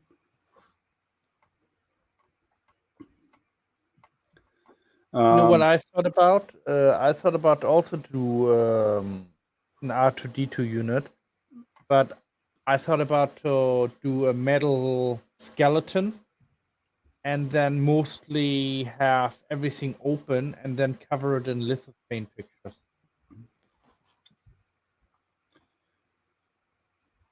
Okay. And then put a light inside, because that would be different. I thought about to have it maybe like an advertising unit, like Chinese. You could. Like, that's an idea. You need to have the outside pretty plain, though. No design on the outside. It'd have to be almost like a perfect cylinder, because if you don't, the lithophanes won't work. Yeah, I thought about to talk with that to of Michael Bradley. Michael Padelli, yes. Yeah. About that. So if he maybe can help me buy it or make a design like that for me. Well, I mean, it's not just a cylinder. You could do it yourself. It's just a cylinder. Yeah, I know. And all you have to do is you'd have to make up the individual panels that go into it with all the different images on it. Yeah. So you could you just have to do the R2D2 head or whatever you want it on top, and have that motorized, but it'll drive around and it'll look plain white on the outside. Yeah. But then you can just push it. Then when it gets dark, you push a button and it lights up on the inside, and you can see the lithophanes. Yeah, exactly. Line it with LEDs on the inside. Yeah, you could do it, but it'll have to be a plain tube on the outside. So his build for the body, you would have to replace it with a smooth surface. Now, you don't have a printer that's big enough to do it either. Actually, there's a way to... I'm getting some bad pictures what I have, some lithos, what have flaws in them. What I want to do is I get a heat gun, and I'm gonna go over with a heat gun and then press it onto it and see if that works. Press what onto it? Onto the R2D2 unit, what I want to build. You mean bend it into shape? Yeah. That might work too. Could do it. You could do it. You could heat it and bend it. Yeah. But what you do is you'd mount one side. You'd have to have a frame that it would bend across. Yeah. You'd mount one side. You would heat the lithophane, and as you heat it, you slowly bend it, and then you have as soon as it gets over to the other side, you'd have to bolt it into place so it doesn't move, and then you have to give the overall thing a quick heat to take the stresses out of it. Well, yeah, you could do it. Yeah, because I thought about to print it flat and then just bend it. Yeah, you could. You could do that. A heat gun or a hair dryer would do it. Would soften it enough, but you could. But you have to have the frame, and the way I would do it is, like your frames you have there, the frame that you're going to put in the metal frame that you have bent, mount it on one side, bolt it into place, or clamp it in place, and then heat it. But you'd need to have the whole thing needs to be a frame, so each image fits inside the frame. Oh, we have somebody else joining us. Oh yeah, Zolan. Hey. so long How are time no you? see. I don't know. I don't know. We just got our second vaccination shot today. Oh, well, which one did you get? Pfizer. I've heard people having no issues with Pfizer, and I've heard people who get a little bit sick with Pfizer. We had issues with the first one because we already had COVID. Oh, okay. But my post-COVID symptoms actually got better after the first one. So I'm hoping the second one will knock the rest of it out. It would help you fight it. It would. Oil Commodity says you sound medicated. Yeah, I am a little bit. Well, I'm glad you decided to drop in and say hi. Yep. It's been a while. It's been a long while. Yeah. So I know you haven't been feeling well, so I haven't been bugging you. But because I know you've been feeling a little bit out of sorts, is a good way of putting it, I suppose. Yep. And then there's all the puppy stuff that we're dealing with as well. Oh, how's things going on with the puppies? Well, actually, we hit the road on the 9th, so not this Friday, but next Friday. And we're driving to Indianapolis. So first we're going to Joplin, Missouri. Then we're going to Indianapolis, Indiana. And then we are going to Duluth, Minnesota. Then from Duluth, Minnesota to Jackson, North Dakota. Then from Jackson, North Dakota to Seattle, Washington. Then from Seattle, Washington to Bend, Oregon. From Bend, Oregon to San Francisco. And then we could finally go home. Is that dropping off puppies or what? Yep, that is dropping off puppies. Chad says, is that the Raccoon from Guardians of the Galaxy? The trash panda? No, it is not. But Rocket is one of my favorite characters. Yeah, he's a funny character. Oh, welcome, Chad, by the way. You're new to the channel. I haven't seen you here before. Yeah, it is a major road trip. So how many pups do you have? We have 3 we're dropping off, and we're dropping Mom back off with her actual owners.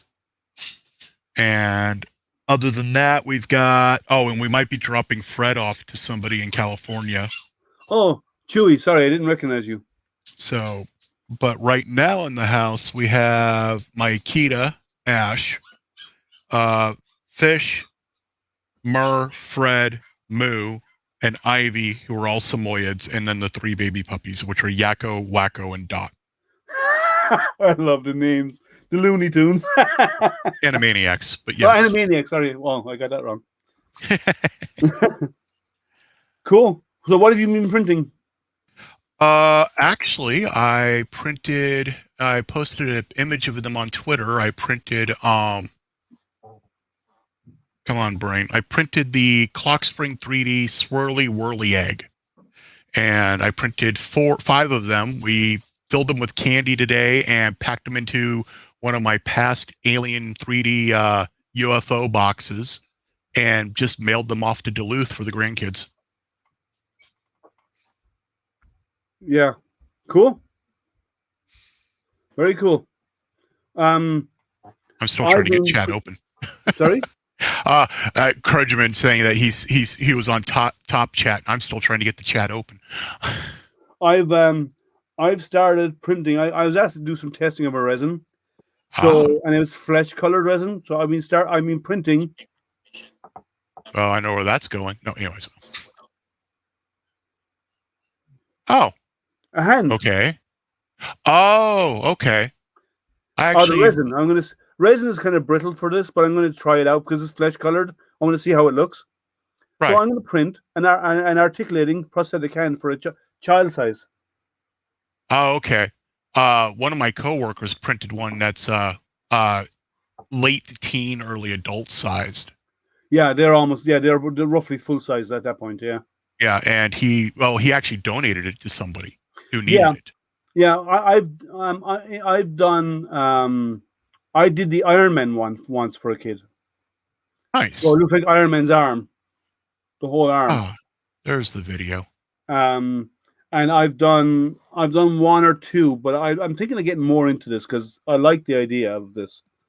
Oh yeah, definitely. And like I do mostly PETG prints, so PETG is ideal for this stuff.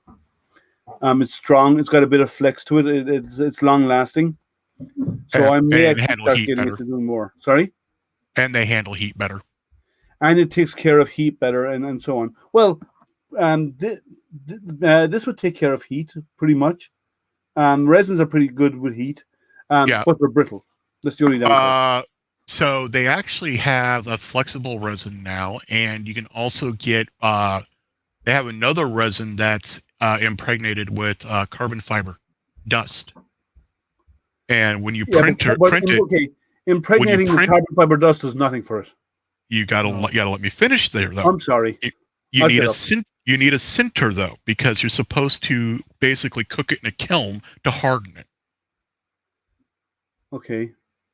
Oh, that's new to me. Yeah. And Tegza has actually been doing it with the ceramic version, and he's building jet engines.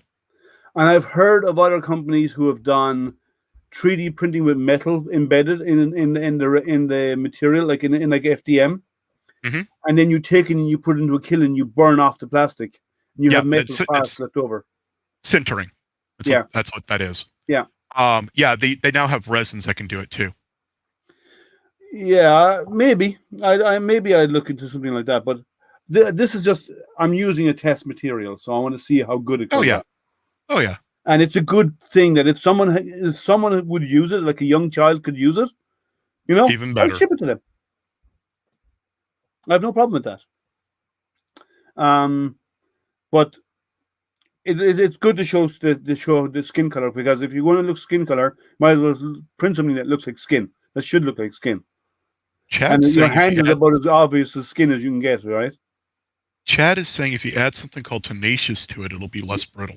Yes, tenacious does actually makes it stronger prints. There is a material you can add. Yeah, tenacious. I know very little about resin. I have a resin printer. I've used it 4 times, and 2 of those times ended up becoming a huge mess. So, I have 2 resin printers. I don't use them very often. I've used them every now and again. I generally only print resin in late spring, summer, into fall, because I do not print resin in the house because of the smell. Right. I printed in my garage, which is fine, and I printed that one. That was an 8-hour print. It's solid, and it was done in my garage. And you got it. It's solid, and you got it to cure all the way through. Well, it does. So, the way a solid print works is it cures about 0.05 of a millimeter per layer. Right. So the light penetration is not much. It doesn't have to go deep into the material to harden, right? And so you're doing really tiny microscopic layers each time. I meant the post-process curing. Oh no, the post-process curing is only the outside, really. Okay, because the one print I did that was a solid. Yeah. It printed, and then when I did the post-process curing, it was still a little malleable on the inside. Oh no, these walls are very thin. Okay. Oh, okay, I see. So yeah, that's not as solid as I was thinking. No, and most of the time, the only time you'd ever do a solid print in most cases would be like if you're doing miniatures, you do the arms and so on of the miniatures, so they're stronger. But I did it in this because I wanted it to be stronger, so I made it solid. I wouldn't hollow this out. It was a miniature I was printing. Yeah, the arms you would often do solid, but the body, the core, like the body, the main body, center part of the body, you would hollow that out and put supports inside in it. Which I didn't. Yeah. So and what to do is they do that because they can wash it, and then you put Yeah, holes in it so it bleeds out. actually, it was my fourth attempt, my last attempt, was actually a good print. And that one I did hollow. Yeah. And it helps a lot, and it actually decreases the weight of it and the waste of material as well.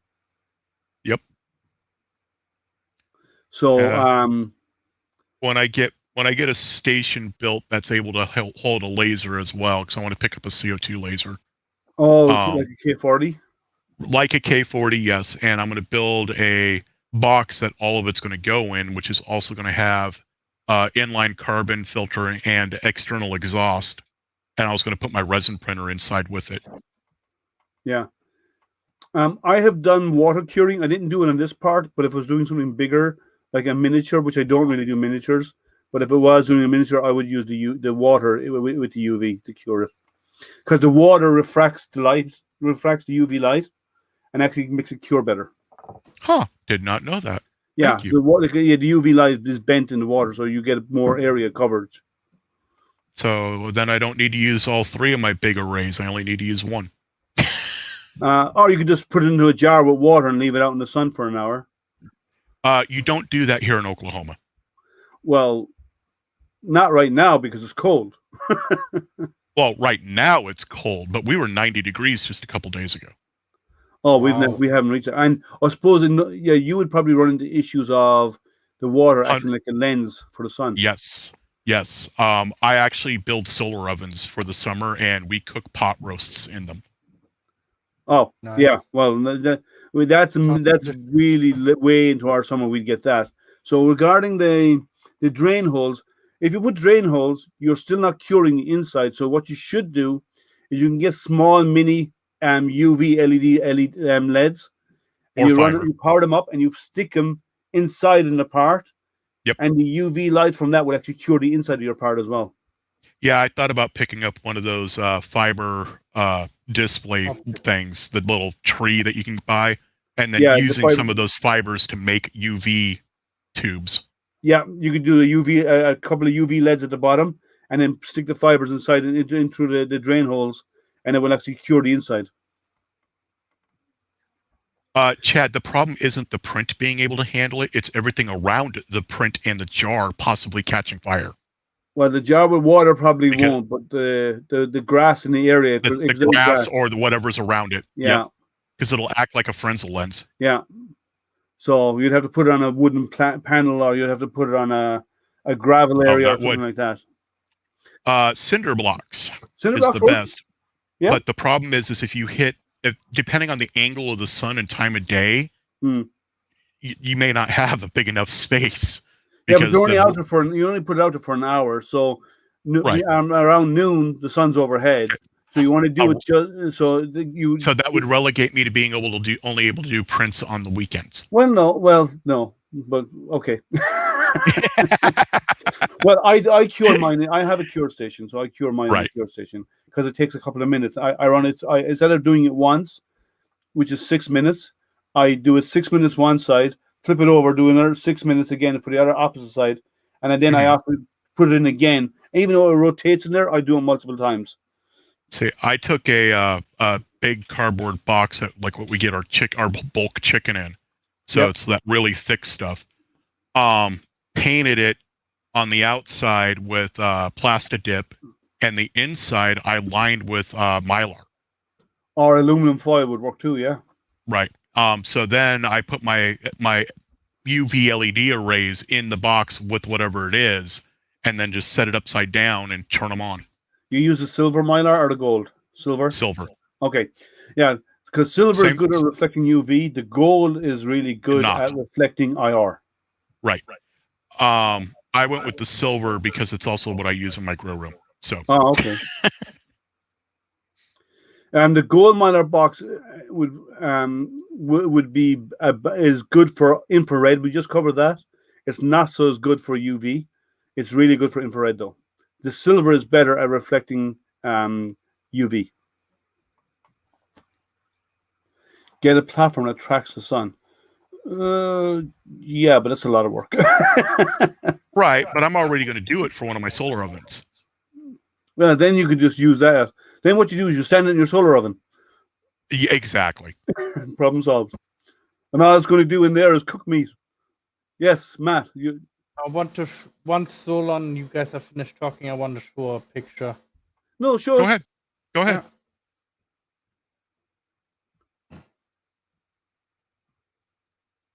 Here you go. That's a Star Wars picture from the guy who builds in the Droid Club R2D2. And this one gonna be auctioned off. And you get a piece of the curtains. Yeah, he's got really old curtains, so they're actually going to be selling off parts of his curtain as part of it. Yeah. Wow. People give him you tell him the story. I'm not going to tell it. You tell it better. Go on. They give him a hard time because they're making fun of it because he have it sent so long in his room, and well, they just give him a hard time, and now they come together, some people, and actually put money together and buy him some curtains, and now he has brand new curtains hanging up there, and I know what color they are already because he showed them to me, and but I can't reveal it yet. Oh, it's going to be a big reveal. I told you Yeah. what you should have done is left the old curtains up and auction off a piece of the curtain. And every time someone pays money to his PayPal for a piece of the curtain, he cuts out a square of it. And eventually the curtains get shorter and shorter and shorter till they're gone. And then the following week he put up the new curtains that's what I would do it. No, And because And I'm he using needs to have- Walmart quilts as curtains. Who cares whatever it is? If it means earning some money for a charity, just do it, yeah? So, which droid are you guys printing right now? They're talking about doing The Eggbot. The Eggbot, right? I'm not. I'm trying to find which one to start now that I got my printer working If again. we're going to start with the small ones that they started with. They're easy enough. There's no the But I need to make one that the problem is it has to be something that can be driven outside in the grass. That's a problem because the small R2 unit like he has there Mhm. Yeah. will not Mine's go in the still grass impossible. because it drives small servo wheels. Right, and if I drive it in my house, all it's going to do is collect dog hair. The Eagle has tracks, but it's not designed for really rough ground. Now, Okay, the one they're starting on this time, the Eggbot, has will big take rough tracks. ground. Okay, so I should probably just start with the Yeah. Eggbot then. Yeah. That will go over rougher terrain because it's got tracks on both sides, and you can 3D print the tracks as well. Right. I'm planning. Well, I'm waiting on stuff. I'm planning to build the full size droid.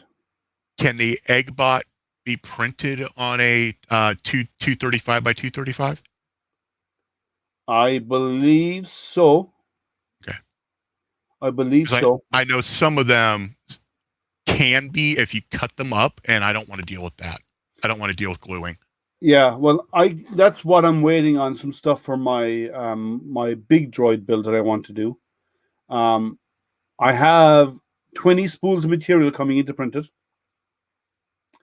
I'm working on a 500 by 500 printer because I don't want to cut it up. Right. And I got a it would be a 410 whole by lot more paint. 410 here I need to finish, but that's still not big enough. Sorry? I have a 410 by 410, but it's still not big enough. Nice. Not for a and full size droid. And it's also still not wired, and it's been almost 2 years. Oh, so you're another. Well, you work on your RC stuff and complete them. Yes. So you're busy elsewhere. I'm actually taking. Let's see, 1, 2, 3. I'm taking 6 drones with me on the trip that we're doing, so that way we can stop in the Cascade Mountains, and I can get some footage. Oh, very nice. Very nice. Yeah, but yeah. So I'm waiting on word on a big printer, and if I get it, as I said, I have material that's coming my way already. I'm getting I have 20 spools of PLA Plus coming. because the big droid takes between 15 and 20 spools to print. Yeah, Devin's going through that right now. She actually she was already working on a full size R2. I know, She yeah, got, I've seen it. she got the dome printed, and then it got broken, and yet Oh, Ooh. she was able to get it back together with Bondo.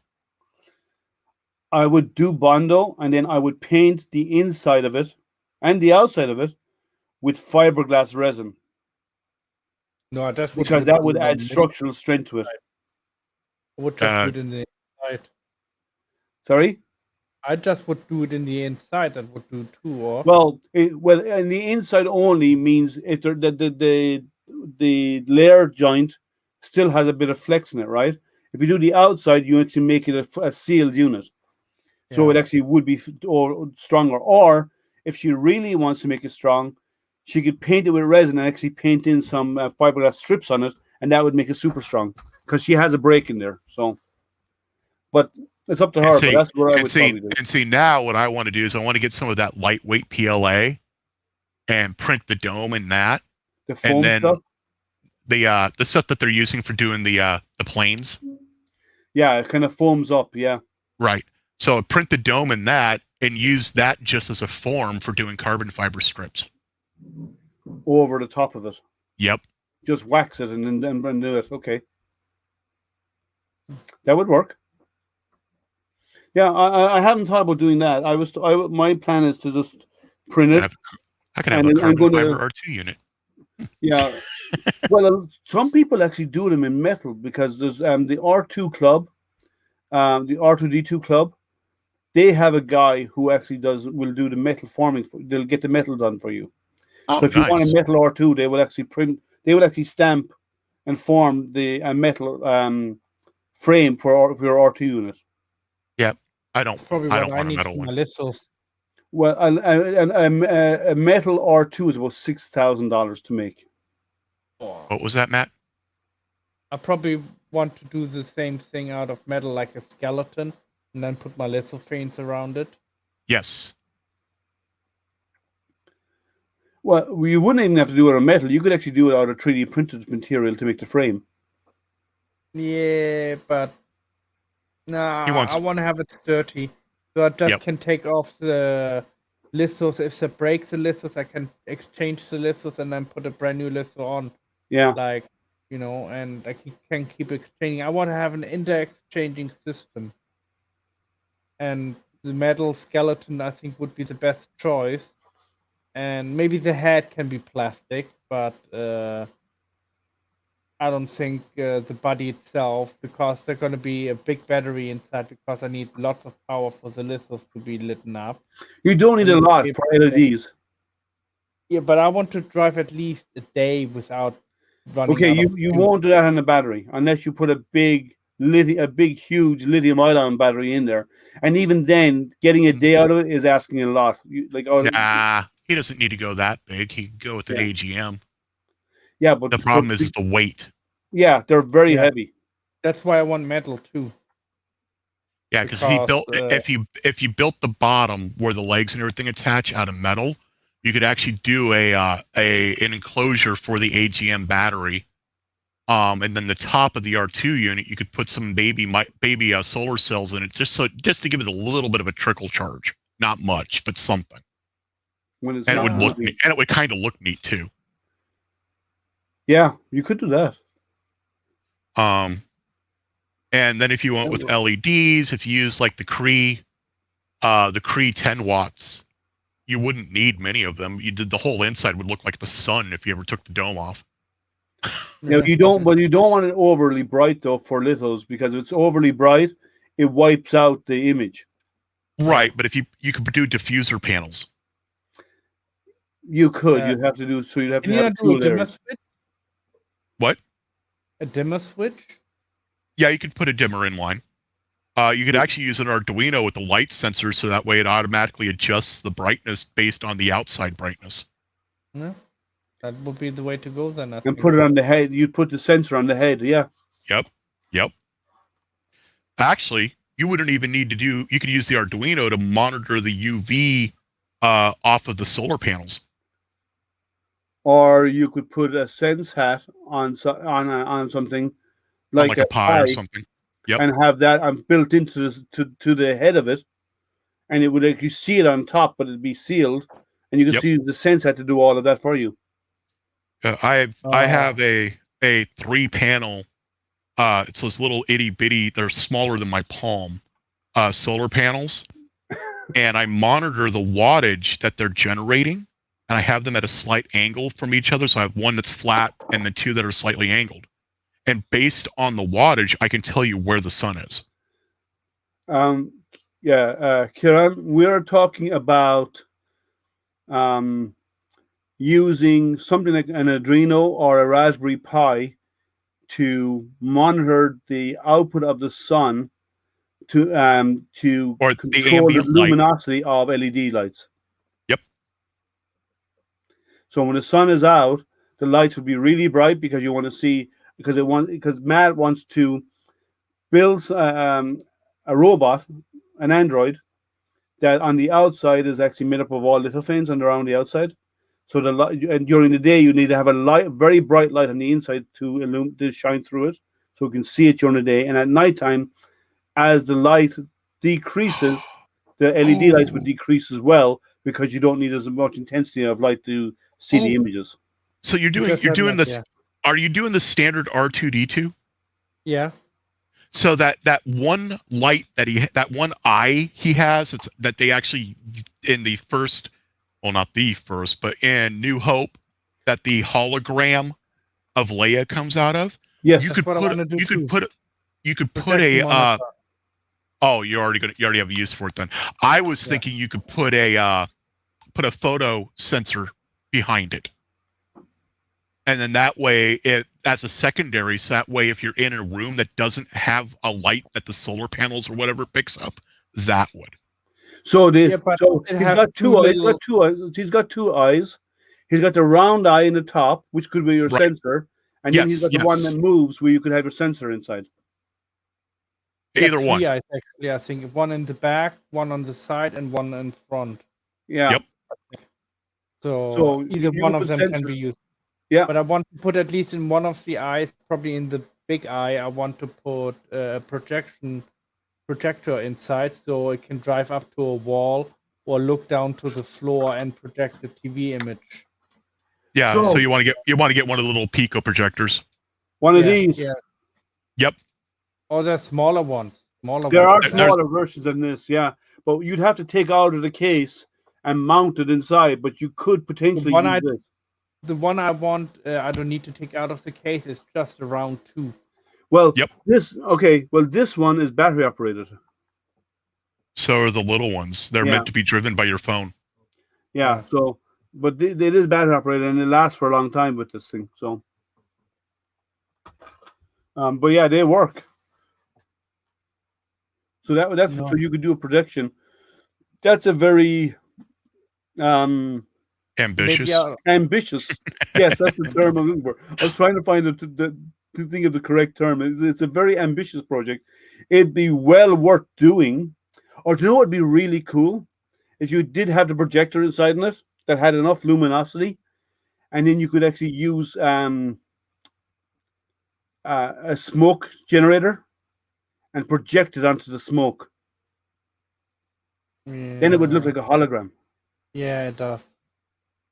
But it's so hard to do because if you have lots of air moving, then it Yep. would just, Yeah, I agree, but this would be like for an inside stuff and yeah. or on a still summer's day. But for inside, you can actually have inside in the R2 unit, you'd have a smoke generator. They're small enough, right? So you can actually spray out the smoke and then project it, and then it'll play audio Right internally. here. Well, can I use one of wouldn't use a those. vape, but yeah, Well, all what you need to replace the vape with some kind of With the probably juice that they water, use in the actual concert Yeah. smoke machines. yeah. Yeah. It's the same. It's almost exactly the same thing. Well, I wouldn't smoke that stuff. But that stuff is actually made to be non-toxic, inhale safe. Yeah. Yeah, I know. Unlike the vapes. If you watch, Colin Furze actually just mounted one inside a car because he's basically making his own James Bond vehicle. And he cool. thought instead of doing a smoke screen outside the car, what if the smoke screen was inside? Also, what I want to do is to on top on that have the R2D2 unit in the third movie. What was it called? Where they're on the planet with the Ewoks. Return of the little Jedi. teddy bears. Return of Jedi, exactly. The Ewoks, yeah. Yeah. Endor. Exactly, Endor. Oh, it's just beautiful. I just want to wish there, live there. And just for the record, people, I am a Trekkie, not a Star Wars person. But anyways, continue. Live I'm long and both. prosper. Exactly. You can't do that. Come on, do it right. Oh, you slacker. Come on. It's like this. Come on. It's not hard. You have your hand, you just do this. Or you can do it with both hands. Come on. You're not a Trekkie. You can't say you're a Trekkie if you can't do live long and prosper. No, you can't do a Trekkie. when he's on the sailing unit, on the sailing boat, when he's he has like a little table the serving around tray. Snack. Yeah, it's a serving tray I want to put on, and maybe put on the side because he has some openings on the top. Make an opening and then pop a little nozzle out, or soda pop out. And that's when Thet fell into the Sarlacc. So that tray, Mr. Baddeley, or however you say his name, he actually did it already. He has the tray. Yep. Yeah, that's what I want to do. Yeah, he has a design with a tray. He does have one of them. But I don't know if I'm going to make it out of gold. No, you just make it out of gold PLA. Yeah, I don't think I want to make it out of gold. I'm probably going to make it out of like silver maybe, or... Yeah, with the lithophanes, you want something that's going to blend in better with those. Yeah, because gold I think will be overpowering over white. Well, white and gold does work too, white gold. But instead of doing gold, what you could do is you could do the base in the base color as being a glitter, like the not obsidian, the something, the atomic filament CF black with glitter, galaxy black, and then do silver inlay for the designs. That would work. So it would be noticeable. You'd see it. The silver inlay would give you the idea, give you the depth, so you know where it's at. But it would not be so overpowering that it would detract from the lithophanes. Yeah, hasn't somebody created one of those with where he actually? It's a more expensive, very expensive version of them, but he actually serves drinks out of it. It actually opens up and serves you out a drink. Yeah, he actually made a unit. Yeah, someone made a unit with actually, so he has drinks inside in it, and they can actually bring it out and actually serve it out through you. And then when it's done, it closes up afterwards. And then the next one comes over. So if you ask for another one, it opens and serves it to you and then closes again. I'm over here trying to keep from busting up laughing. So I had a friend in the late 90s. He made a RC drone, not a Star Wars one, but just a little robot that he could drive around. And it did the same thing, but he used a pneumatic cylinder for the part that would push the drink up. And he ended up embedding a drink into his ceiling. Well, that would do a little too much power. Yeah, well, what I would do is I would do it as a screw. It'd be a unit that comes in that gets filled, and then like from a little table or whatever, and then you'd have the screw so it actually rotates up on a motor, and then rotates down again. That way, then you don't end up embedding them in your ceiling. But that would be the easy way to do it, right? So when it comes down, it always comes down in the same spot. And when it goes up again, it's always in the same spot. So it's easy enough to do that way. Where he was trying to do it so that way it was sitting on a cushion of air. So when you took the drink, there's nothing there anymore. Yeah. Oh, yeah. Well, he ended up making a hard one. That's a hard one because balancing the can or the bottle is difficult enough. Right. That would be the hardest part, is to balance it. He could only use, they were basically this, well, they are now the same size as the Red Bull cans. Even then, balancing those, because they're tall, they're taller than they are wide. Right. So you Oh, have no. your The fulcrum idea very high. is the bottom 3 inches of the can would still be inset a little bit, and it would just be sitting there on the air. You grab the Okay. can. Moment you grab the can, a slider would close, and you're done. And it would load a new can in down below. So he has a sensor above it that when it Yep. disappears, it closes the shutter. Yep. So it's Similar all about to, pressure regulation then. Yep. And he just didn't have it tuned right. It dumped all 50 psi from the tank at once.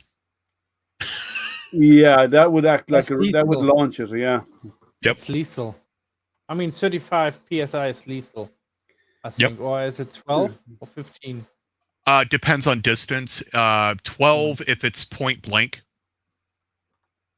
and if it's something small. So like the people who use that little nozzle on their air compressor to blow off their desks and stuff, they don't realize that.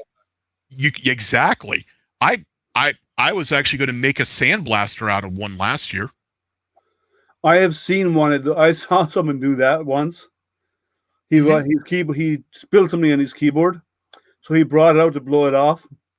And it was funny to watch this because he brought it out and he blew it off, and he blew all of his keys off too. It was a mechanical keyboard, and he blew it off, and all the keys were scattered all over his backyard.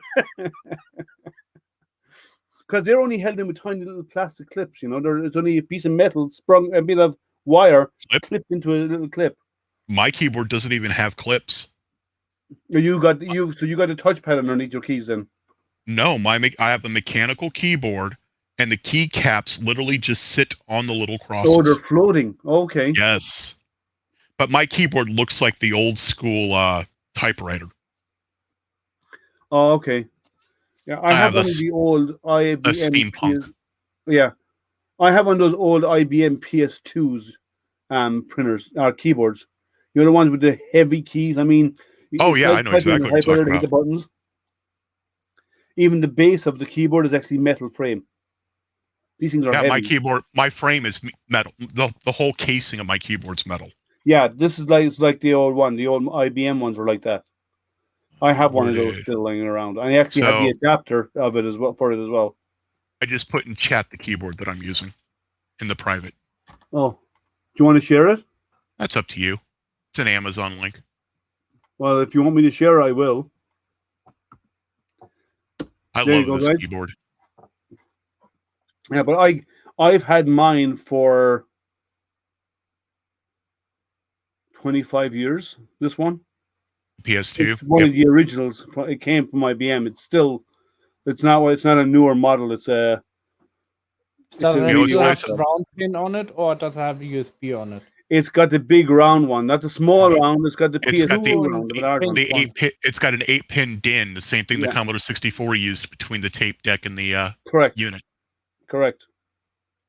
Or what they would say is a MIDI cable, because I still use those as well. I still have. I have a few things that use MIDI.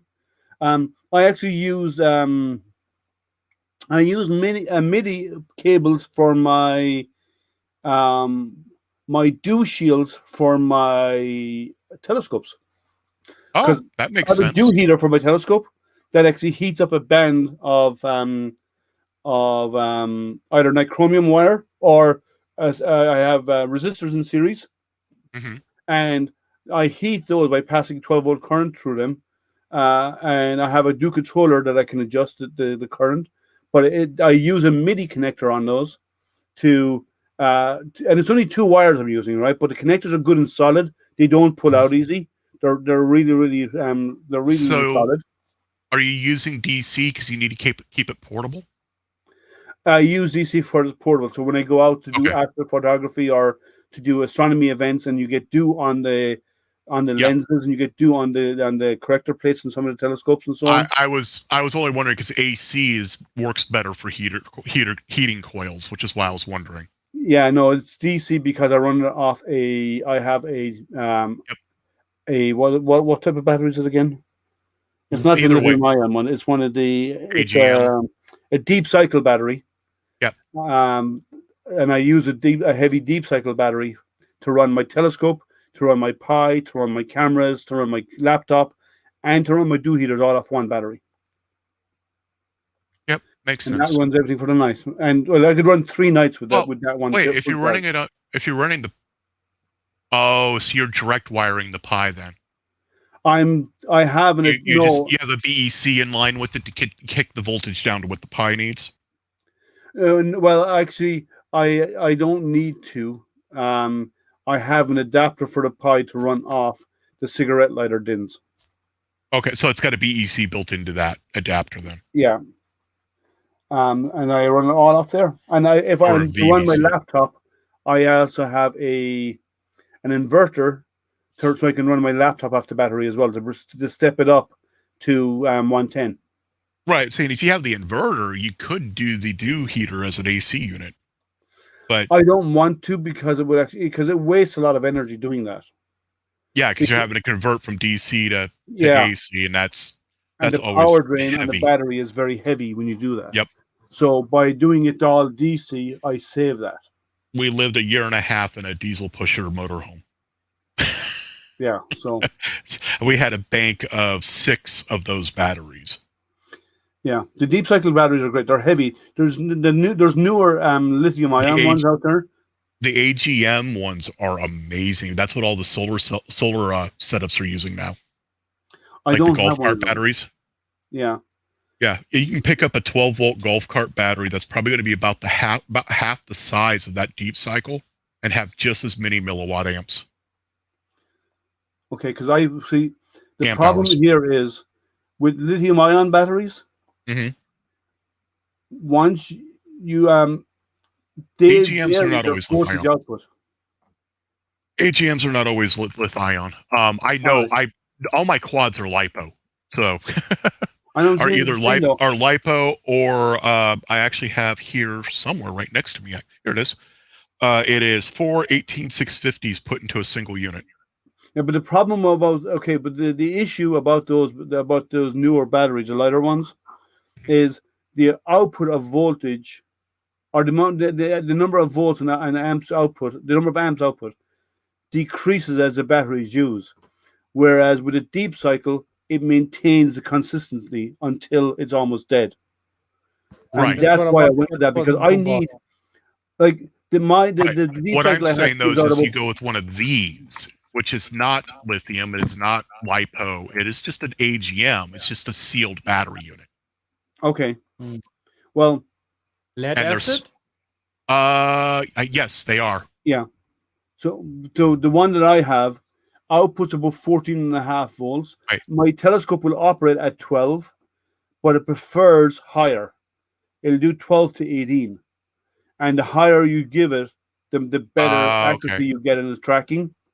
So with doing it this way, I get about 14.5 volts out of it for 2 nights in a row. Yeah, the floating voltage of the AGMs I'm thinking of is 13.5 to 13.8. Yeah.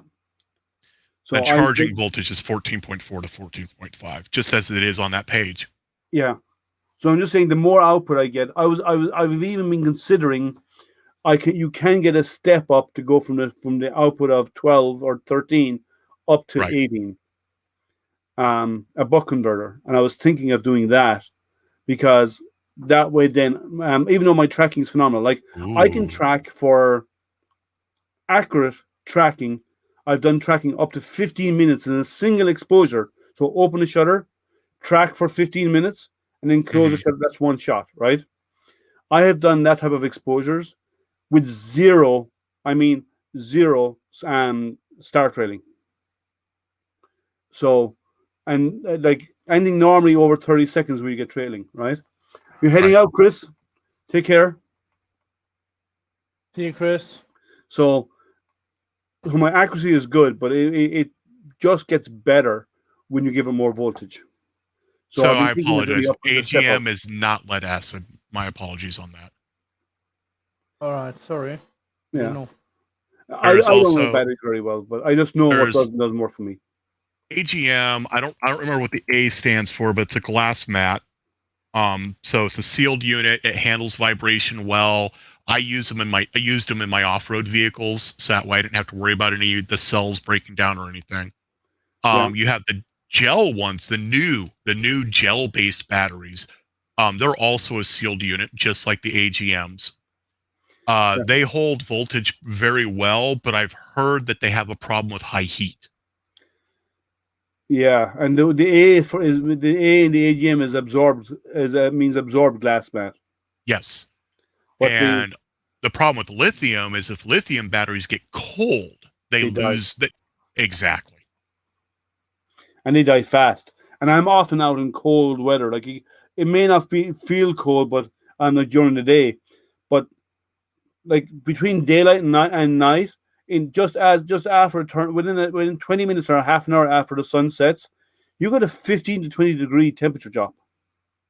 Yep. Pretty much. And if we're doing that in winter, it's a vast difference it makes on your battery life. I actually have made an insulation sock that I put the battery into to keep the cold away from it when it's running. Apparently, the new lithium batteries for solar setups can go use 80% of their capacity, unlike gel or AGM, which can only use 30. Oh, cool. I did not know that. I like learning new things. Yeah, that's fun. Amorphous, no, it's not. Hmm? Let's see. Hey, he's talking about the A in the AGM.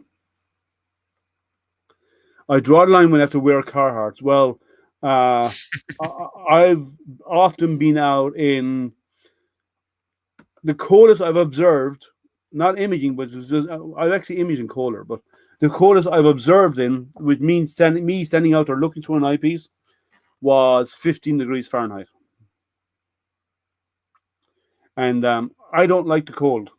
And I was out there for about 3 hours. And after 3 hours, I said, "That's it. I'm gone. I'm done. I had enough. I can't feel my toes anymore." So I get the hell out of it. Like 15 degrees is what's 15 degrees in centigrade? Let me quickly check. Absorbed glass mat based on plant's original train light battery. 15 degrees Fahrenheit is minus 10. And minus 10, I drew the line. Now, I've done imaging in colder weather. I've imaged at negative 15 Fahrenheit.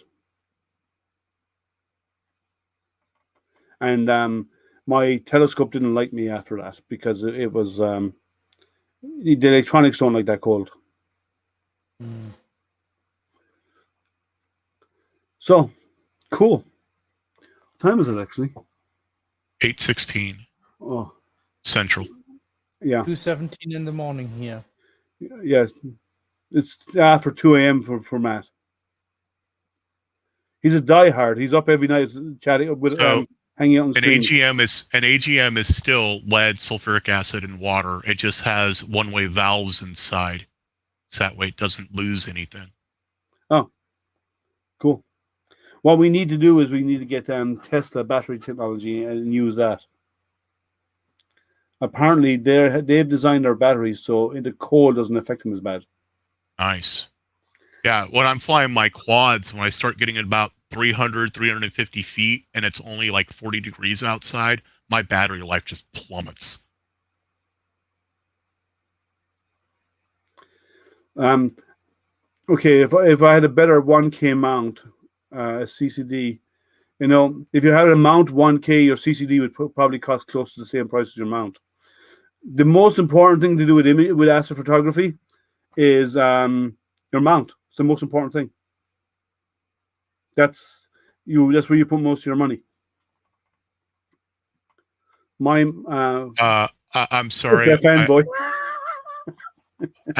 As somebody who's watched a Tesla battery bank pop, I am not a fanboy. It popped? Oh yes. I haven't seen that happen. It looks like the old 4th of July Saturn missile batteries. I've never seen one in their battery, so I don't know. Yeah, when there's a YouTube channel called Rich Rebuilds, and they took a bunch of the batteries out of old crashed Teslas and put them in different vehicles, and one of the vehicles was like this antique Model A looking thing. And one day it went off and started igniting itself while it was in the shop, and the different cells in the bank just started popping over and over. That normally happens when something is shorting, doesn't it? Yeah, something did short, and then the guy who saw it freaked out and did the worst thing he could, and that was he tried to smother it. Oh, Yeah, no. The You same don't happened smother with. that. Remember that You used to happen with the cell phones as well. Yep. The batteries would fry in your pocket or whatever. And if you try to smother it, all you end up doing is creating a pressure variance, at which point it will go boom. Yeah. So. In Yeah, fact, and you have the same issue with the lipos. If we damage a lipo, what happens is the hydrogen inside of it mixes immediately with the other components, and it will just swell, and you're done. what we need to do is get rid of all batteries and go RTGs. or C14 batteries. No, RTGs. They're I radioactive. like C14. Mini generators. Yeah, I know. They C14 last batteries. for years, and they're the size of your fist. It's what drives the Mars rover right now, an RTG. A decaying radioisotope generates heat, which generates electricity. That's how it runs. That's how same thing with Curiosity has the survived C14 for the last battery. 10 years or 9 years on Mars, an RTG unit. If you look at the back of the rover,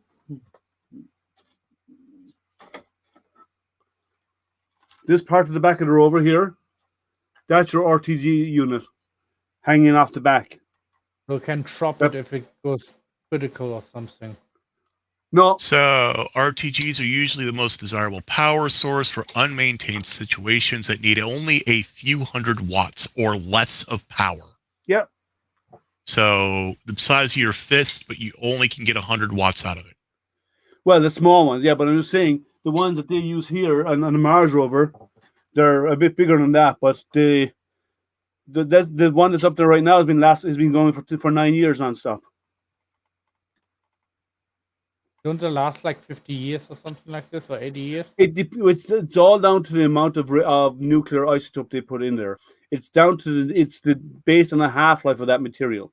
As that material decreases, like the ones on the Voyager spacecraft has been going for 42 years on both Or of the them. Cassini or the Galileo. Yeah, they're all anything that goes out beyond Mars needs an RTG. So apparently the Cassini and the Galileo both use PuO2, 238, plutonium-238. 238. Oh, that's nuclear waste. That's nuclear waste plus nuclear grade type. Which has a half-life of 87.7 years. Yeah, so it lasts a long time. There is no servos in this. This is just a model. Actually, if I was going to do it with servos, I'd have to make them way bigger than that size. But the C14 battery will last up to 4,500, 5,000 years. A C14 battery. Basically, it's the nuclear isotope ingrained in a diamond. And the diamond is encased in carbon, the yeah. and then it uses 1.5 watts it produces, just like a regular battery. And it's literally like this big, like a little knob battery, a big one. Yeah, they're called C14. They're called diamond batteries though, because carbon 14 is. And apparently they're considered either a concept or a hoax, depending on who you're talking to. Yeah, I don't think anyone's ever Russians built one. came up with a square design. I saw a picture of it. Yeah, but I don't know anyone who's actually built one though. Yes, University of Edinburgh built one. Did it? And Boston, Massachusetts University built one, and Russian University built one. So Boston was going to be MIT probably, if anyone. Yeah. So University of Bristol's claimed to have done it, but have not actually shown it to anybody. No. Moscow's Institute of Physics and Technology, MIPT, did apparently announce that they built one in 2016. But no one's seen it. And the research wasn't even published until 2018. Those are the only two that are being referenced here in what I'm seeing. Yeah.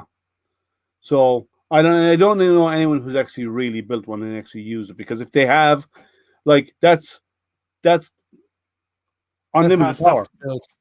Yeah. right? So But only a small amount of electric you get, only 1.5 watts. I know, But but still, it's a concept that someone got it right, and Ooh. it provides unlimited power, even at that amount of So power. apparently, September 2020, Morgan Boardman, industrial fellow and strategic advisory consultant for Aspire Diamond Group, has been picked up by the University of Bristol. I can't say the name. I'm sorry. Bristol. Yep, new company called Arcanlight, and they are in the process of trying to actually build these batteries. That would be cool. But they need to have better output, higher output. But it'll come in time, right? Or what you need to do is stack them up. Stack them up like a battery, and you get more power. Seriously, all what you need to do is put them in a metal casing then, and There's a then little bit stack more the involved metal. in that. Yeah, There's more involved. I know, but that's the principle behind it. But And the cooling of them and all this kind of stuff has to be taken into account as well. it does need cooling Doesn't need it. as far as that's because it's encased in a diamond. The diamond keeps it secure as a nuclear material. Unless the diamond gets cracked, no nuclear material gets released, or And then you're dealing with with you're dealing with carbon 14 is a radioactive material. Yeah. So then That's a shielding byproduct is a concern of the radioisotopes. And the heat generated by them, when they do generate heat, when they're generating electricity, they have to, because you have to lose energy in transfer. It's a given. So and apparently, from what I'm reading right now on News Atlas, the current ones only work with supercapacitors, which means they have to be ran in a really cold environment. Yeah, liquid nitrogen. So now you have radioactive isotopes and you have a dangerous chemical. Liquid nitrogen on its own is not dangerous unless it touches your skin, and then you freeze the skin after itself, or a limb off. So there is practicality that is not there yet in that design, but maybe in the future. yeah, I hope so. That's why that's why the RTGs are what's used today, because they work, and they work really well.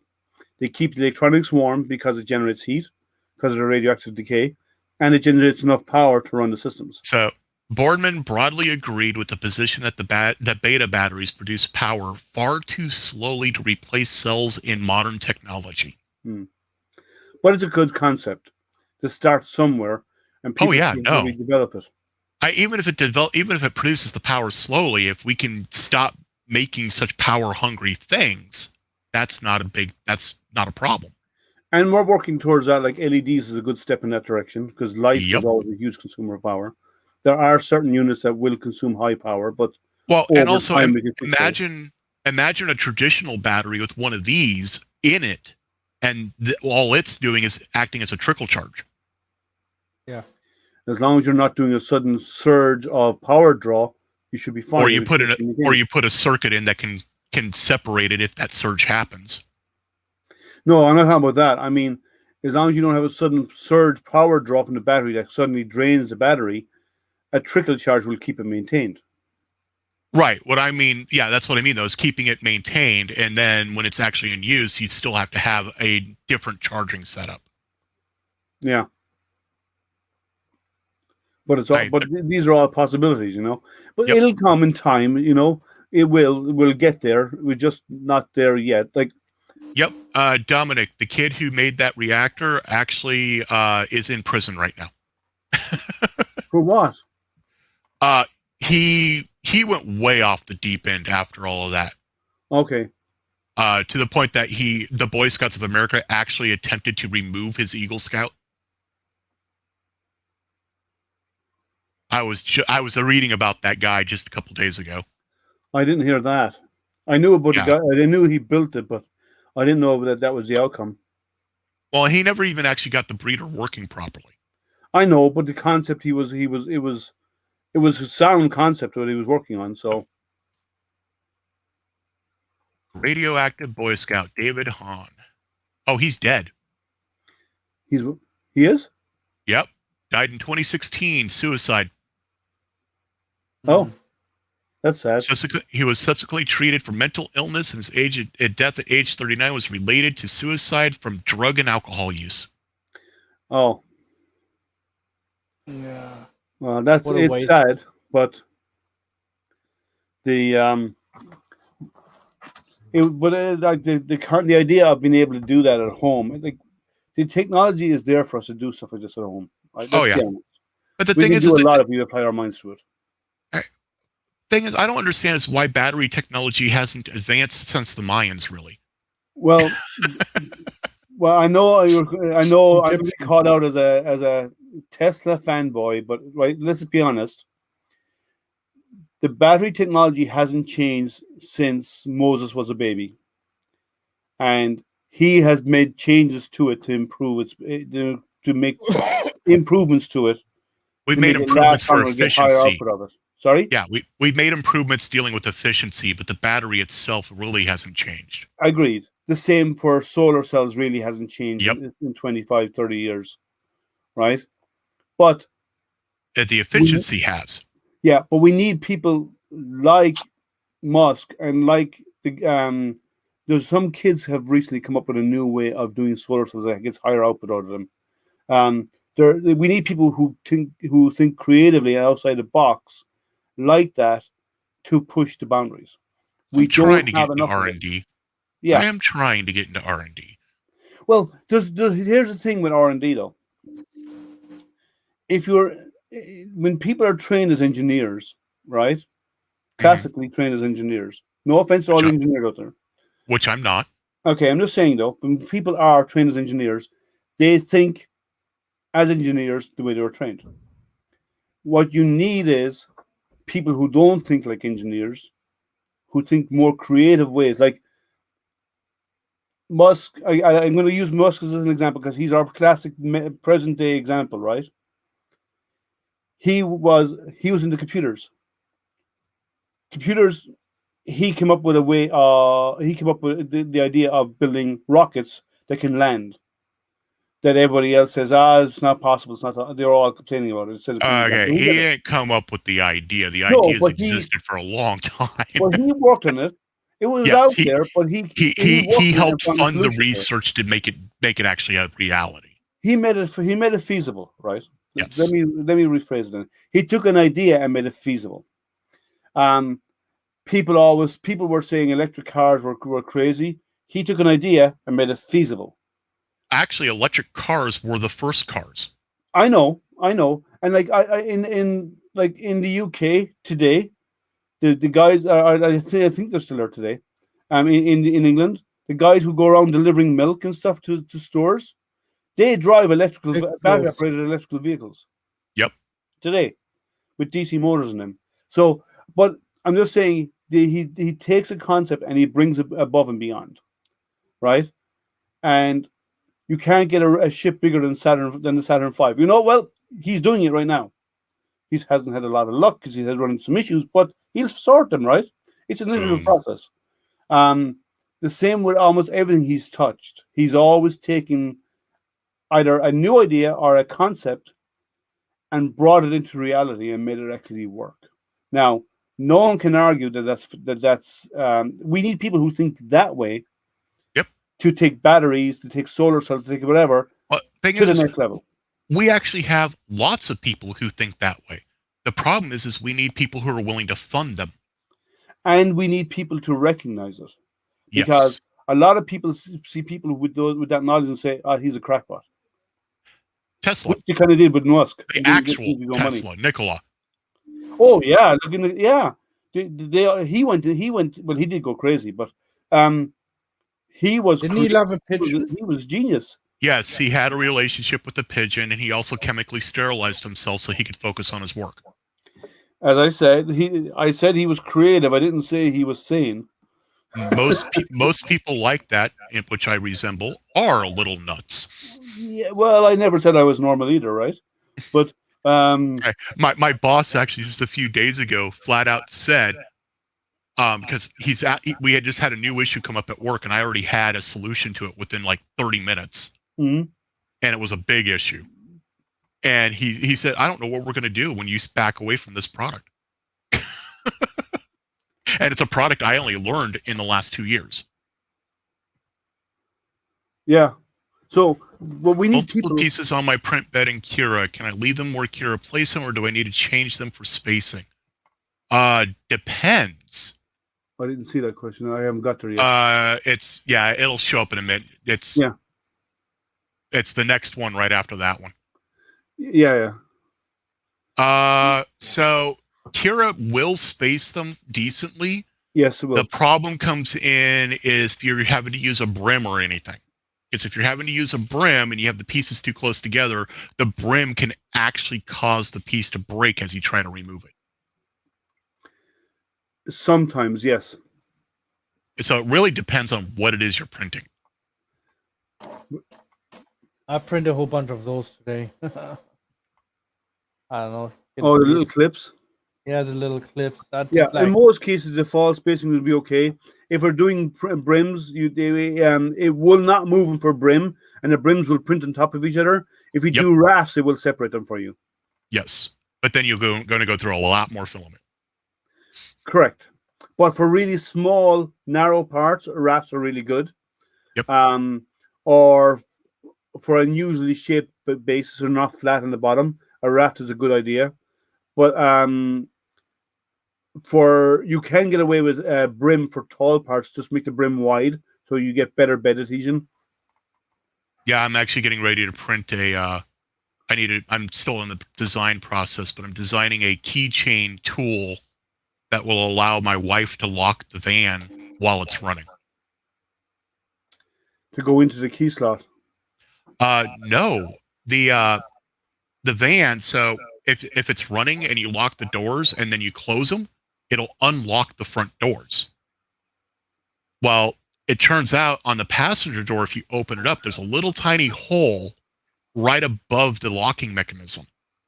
And you can slip a screwdriver or anything in there, really, but it's small, and push up, and it will lock the door. And then you can close the door, go to the other side, the driver's side, and lock it using the actual physical key.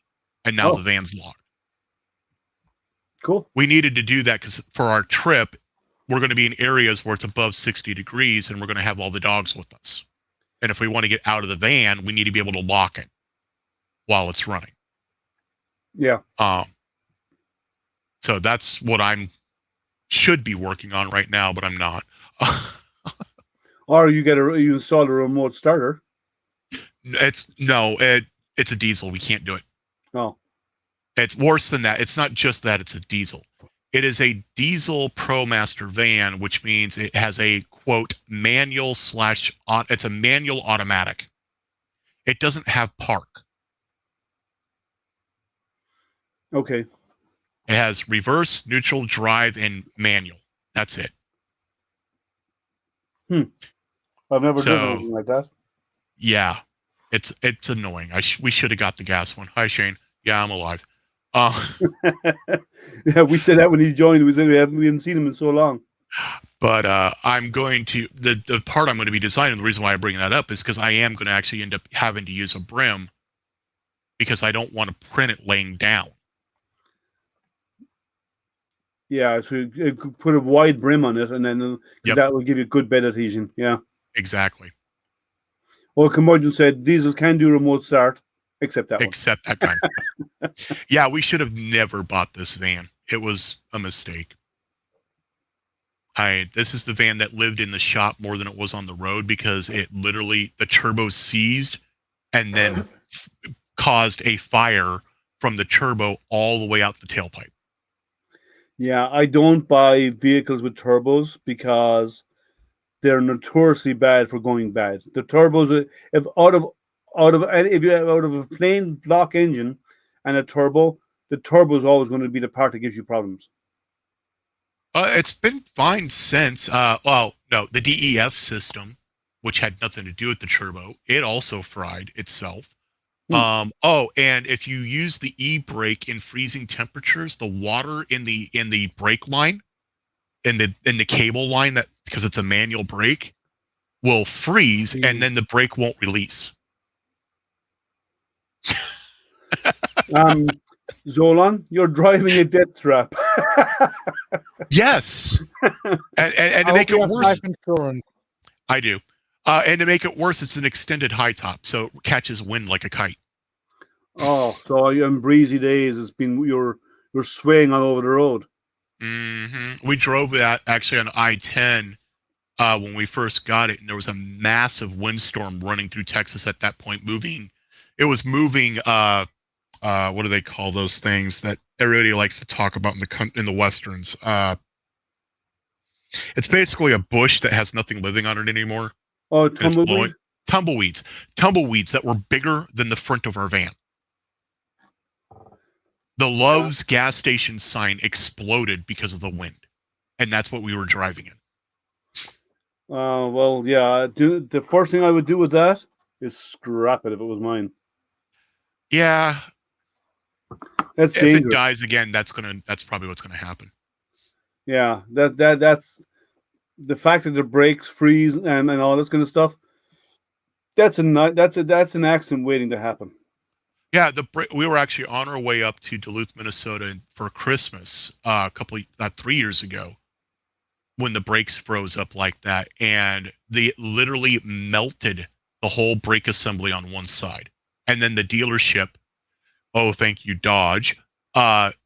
Dodge corporate said that the only way that could happen is if we were driving with the e-brake on, with the parking brake on. I'm sitting here going, the parking brake was off. You can see that in the black box data. Mm-hmm. But they still blamed us. And they try and push it off because they don't want to accept responsibility. No, and because they wanted $2,000 out of us, and they got it. Well, and like putting water in a system that is going to be exposed to the elements, right? That can potentially cause. It's a design flaw. It's a huge design flaw. You can never put a liquid water in anywhere unless you have. No. They're not putting water in it. The problem is the water off the road gets into it. Oh, it's not a sealed unit. No, it's like the brake cable on your bike. Oh, then it's Oh, right. So it's cable driven. Yes. And it's not a sealed system, so water. All right, now I understand. Yes. Well, that is just still a design flaw. We stopped at the store. I had to leave the van running so my wife wouldn't freeze and the dogs wouldn't have an issue. So I put the parking brake on with it in neutral, went inside, came out, took the parking brake off, and went driving. Well, the parking brake didn't fully disengage because the cable had frozen. Yep. Man. Yep. If the moment it started giving me problems with that, I'd be straight back to the dealer. I'd plank it right in front of their door and say, I expect your money, my check in the mail. We tried. We actually tried because every time it ended up in the shop was technically a different issue. The lemon law didn't apply. And there was no alert sent out about the issue ever? Nope. Dodge refuses to acknowledge the issue, even though their own community forums are filled with people complaining about them. Yeah, no. I've never been a huge... I like the Dodge Ram. I have a Ram. It's a Ram ProMaster van. Well, I have the Ram 1500 truck. It's a 25. It's a 2014 or 2013 Ram ProMaster 2500 extended high top. Right, you need a van because you need it for the dogs. Yes, we need it for the dogs. And have you converted any part of it for sleeping quarters or anything? Yes, we have a bed that we built into the back of it above two very large dog crates. Yeah. That's what I would use it for. Well, and hopefully soon we're going to be insulating it and actually putting in proper wiring. I wired up the rooftop AC because the AC unit on the top, the rooftop is an actual AC powered unit. So I also wired up a plug so I can plug that into an RV spot and have the AC unit work. Cool. Turn your van into like a mini RV. Pretty much, that was the goal. But now we've halted on that goal considering how many issues it's had. Yeah, I would buy something different, and then do it there. I want have to get an old Willys panel van and do the same thing with that. Oh, that'd be nice. Why don't you get why don't you get the ones like the VW vans where the roof popped up, the tent roof? Because those leak You could fix that. repeatedly. Yeah, if I wanted something I had to fix repeatedly, I'd just keep the van I got. Anyways, Yeah, but, I hear movement in the kitchen. That means it's time for me to get out of here. okay, well, What do you have for dinner? I'll say hi. Homemade mac and cheese with ham. All right, sounds good. I have. It's late here. I'm going to be eating dinner. I'm going to go up to have my dinner soon. It's almost 10 o'clock. I didn't eat dinner yet, but I have homemade buttered chicken. Nice. Oh, right. Yeah, I need to make that again sometime. Yeah, but so I'm going to go. I'll be doing that shortly. But go. Thank you for joining us, and Yep. don't be a stranger. Pop in more often when you can. I'll try. Yes, Alon, thank All right. You too. Have a good Take one, care. sir. So, what is this here? They have to do is classify the parking brake mechanism in the fine print as a consumable. Yeah, I agree. There's legal ways of getting around with all of that.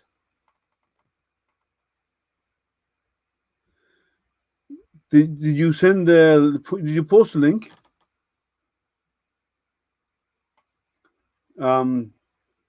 Or you can't post a link. If you can send that on to one of us, I can post a link to the cooking videos. What was I going to say? I can't remember now. My brain has gone blank. Well, anyway, this weekend, I'm going to finish off this baby. All right, good. The weather's going to be above 70 degrees all weekend. So Saturday, Sunday, Monday, even into early next week. So I'll get my resin prints done and get it assembled. And I'm doing. They asked me to do a review for the resin, so I said sure. And they said, "What do you want? And what color do you want?" I said, "Give me whatever you want." And they said, "I got fresh colored," so I had to come up with an idea for that. So hence the hand print, which should be nice. I had the cam under the dash split on a 4D brake pedal release. Brake didn't cook the pads. Wow. Okay, I don't know much about cars. I have to admit, I don't know cars. I'm mechanically minded, but I don't know a lot about cars.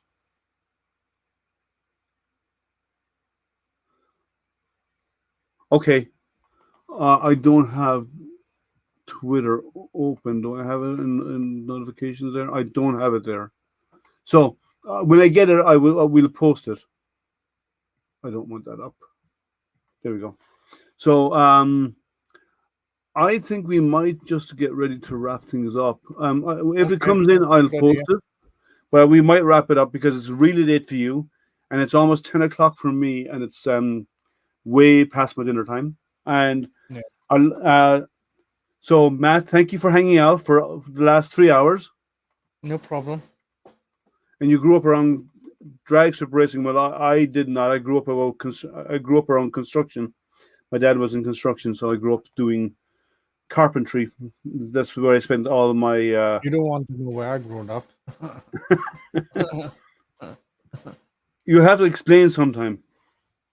Gosh, this is part of my PTSD what I have, and it's just certain family members were involved, like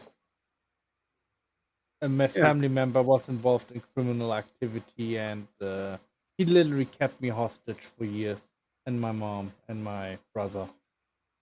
So, well, that's the short story of it. Well, if you imagine if you want to pull a strip, if you want to advertise your wife's channel, you need to come on so you can post your link in private chat that we have here, and then we can actually share it around. So you need to do that. Yeah, come around so we know your face. And the same for the rest of you guys. You okay? Oh, Fabio, you're in Brazil. Well, welcome. You came in near the end. We're just getting ready to wrap up because we started at 7 p.m. U.S. Eastern time, and it's now almost 10 o'clock. It's It's almost 10 o'clock. Don't they talk US Eastern, Portuguese? and it's 2 a.m. Sorry? They talk Portuguese in Brazil, right? Portuguese Correct. or Spanish? It's Brazilian, yeah. But Yeah. it's Portuguese, I believe. But thank you for joining. Please like, subscribe, and hit that bell so you get notified. I do these hangouts every Wednesday, 7 p.m. US Eastern time. So it's 3 hours ago I would have started, and I do every Wednesday night. So it's a rarity. I would vary that, but generally it's every Wednesday I do hangouts. Sometimes I do them on a Friday. I often get printers in for review and I do live unboxing and setups of them. So please like, subscribe, ding that bell so you get notified when I do those. I don't have anything right now, but I have a few in the works that are on their way. So please subscribe and so you get notified when I go live in future. And please feel free to join us on next Wednesday, because I'll definitely be here for next Wednesday, but I might do one this weekend also. So if thank you all again for joining. We're going to wrap up. Stop staring at your toes and look up and say goodbye, Matt. Yes. Bye, everybody. I hope I didn't bore you guys to death. No. It was good. It was a good chat. So I'll just pop out. Hold on 1 second. Well, you're the wrong person that's up there. You can say goodbye for us if you want, Matt. Yeah, sure. No, it's okay. All right. Thank you again for joining us. And I'll see you next Wednesday, same time, same place. And if you want to, like, subscribe, ding that bell. It helps with the channel, and you get reminded when I go live again. And if you have any question, whatever, stick them in chat. I do watch my chat. I do watch the comments. I do respond to them even after the live stream. So please feel free to post questions or whatever you want in there, and I will get back to you. Thank you. And remember, stay safe, stay healthy, and stay printing. Thank you, and a good night.